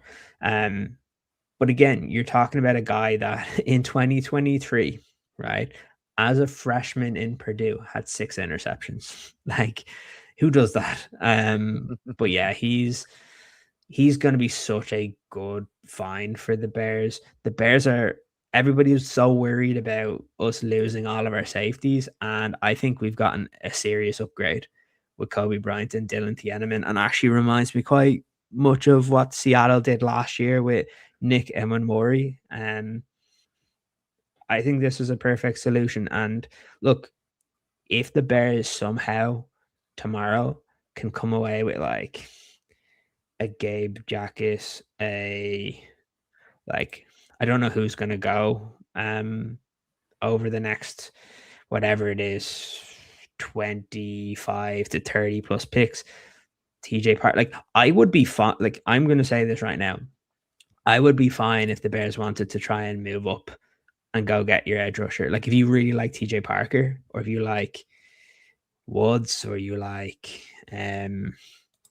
Zion Young, Cassius Yeah. Hell, um, like most of the other guys are probably gone. Even Christian Miller, like I like I'm good if you want to move up. You don't have to, but like if you wanted to like package some picks and do some swaps and stuff like that to move up, I'm perfectly happy with doing that. Or find a way to get to that point. But for me, I'm just delighted in the fact that it's a smart pick. It's the best guy you could have gotten at the position that you were at. Um, and yeah, I think a lot of Bears fans are going to be very happy. I think tomorrow's going to be very easy for people talking about what they've done. And again, I just think it's another good pick for this regime. And it's just a continuation from last year. Like really now there's no worries, because safety was a position where you had to find a starter. Like you just had to do it. Like you didn't have one. Um Now you have Kobe Bryant, you have Dylan Tiananmen, you have Elijah Hicks, and then you have the kid that they signed from Buffalo. So like technically if you don't want to draft or sign another safety, you don't have to, because you have your 4 guys. Um but they're extremely athletic now at safety, and that's really, really cool. And if in these next couple of picks they go like defensive end or defensive tackle, a corner, and like a wide receiver, like cool. Like I don't think at this point uh, I don't like the look. I know Lomu's probably gonna go. I haven't really been paying attention to what happened after the Bears here. um but like, what was it? The Dolphins trade up to 27 and they got Chris Johnson. Yeah, he was one that we thought was going to go here. But like, I just feel like for me, you couldn't have asked the board to fall nicer for the Bears. And also part of it is I don't care about what the teams in the NFC North did. I actually think the Bears got a better player than both the Lions and the Vikings. And that's a really good position to be in, considering they were picking before us. So yeah, it's great. I love it. I'm a big fan of what they've done. And I think it sets you up really nicely for tomorrow, to where the Bears have 3 picks tomorrow, probably the most important day of the draft. I wouldn't be surprised they trade down one of those picks, like one of those second rounders, like maybe a pick 60, because they're so close together. They may just trade that back and get an extra 3rd rounder, or maybe get an extra 4th rounder. Yeah, it's gonna be interesting, but I think Bears fans should be very happy. Like, if they come away with an edge rusher tomorrow, like let's say a 57, are Bears fans going to care who else gets selected after that point? Probably not. Like, if you, yeah, I don't know. It'd be interesting. Like, if guys like Falk and all don't get picked here, like, or your preferred player, like even Caleb Lomu, if they really like him, or Colton Hood, I don't know. Like, if someone like that falls out of the first round, like, how aggressive do you think that they will be? And that's what's very interesting, which we can talk about that tomorrow. But like, I think today we just need to kind of give the props to the new safety for the Bears. And you're looking at a back end of, okay, we don't know what's going to happen in the corner opposite Jalen Johnson, but there's bodies there. Terrell Smith will be back. Obviously, Tyreek Stevenson will be there. Zay Frazier will be there. You might pick a corner later in the draft. Obviously, Kyler Gordon is back. Jalen Johnson's there. But then you have your 2 starting safeties in Kobe Bryant and Dylan Thieneman. You've brought in a bunch of new linebackers, and Devin Bush and DeMarco Jackson's back. Hopefully, TJ Edwards gets back healthy. And then you added a bunch of names on the interior, and I think they did that because they didn't like the draft class. So if you can get an edge rusher, I think you're putting yourself in a pretty nice position. But I think we're at a point now where whoever you pick now versus who you might pick when the Bears are on the clock at 57 might not be that much different to each other. And that's a good place to be. And if you're looking at, I think, a victory, and I'm with you, like, enjoying today, you walked away with a good player, a starter, and you also are addressing not only with the depth, but bringing in Kobe Bryant, having now Dylan Thieneman in a division that has, at one point, you're going against the Laportas, the St. Browns, the Williams, and then you're going against the Justin Jeffersons, you're going against the Watsons and Goldens. This is what you need. You need to be able to get to the quarterback, and you need to be able to get the ball from the highest point, from the receivers, get the ball over, turn it over, and whatnot. And that's what they did. And more than anything, the Chicago Bears let the draft fall to them. Ciaran, this has been a lot of fun. And guess what? Can't wait for tomorrow. We get to do it tomorrow, brother. On that note, thank you, everybody. I'm seeing you in the chat. A bunch of people are going to bed. A bunch of our friends across the pond in Europe, just like our brother here, Ciaran, are all ready to hit the hay. I am going to be up in Chicago radio at 6 a.m. Central, but we wouldn't miss this day with you guys. And of course, it's just fun to hang out with my brother, Ciaran Hall, to do this. But on that note, thank you, each and every one of you, for joining us for the first round of the 2026 NFL Draft as the Bear Era podcast watches along to see what the Chicago Bears do next. As with pick 25 in the first round, the Chicago Bears welcome in safety from the University of Oregon, Dylan Thieneman. For Ciaran Hall, I'm Mike Mercado. Thank you all so much for joining us for round 1 of the NFL Draft. We will see you Friday evening for day 2. Until then, take care of yourself and each other. For Ciaran Hall, I'm Mike Mercado. Enjoy the rest of your night.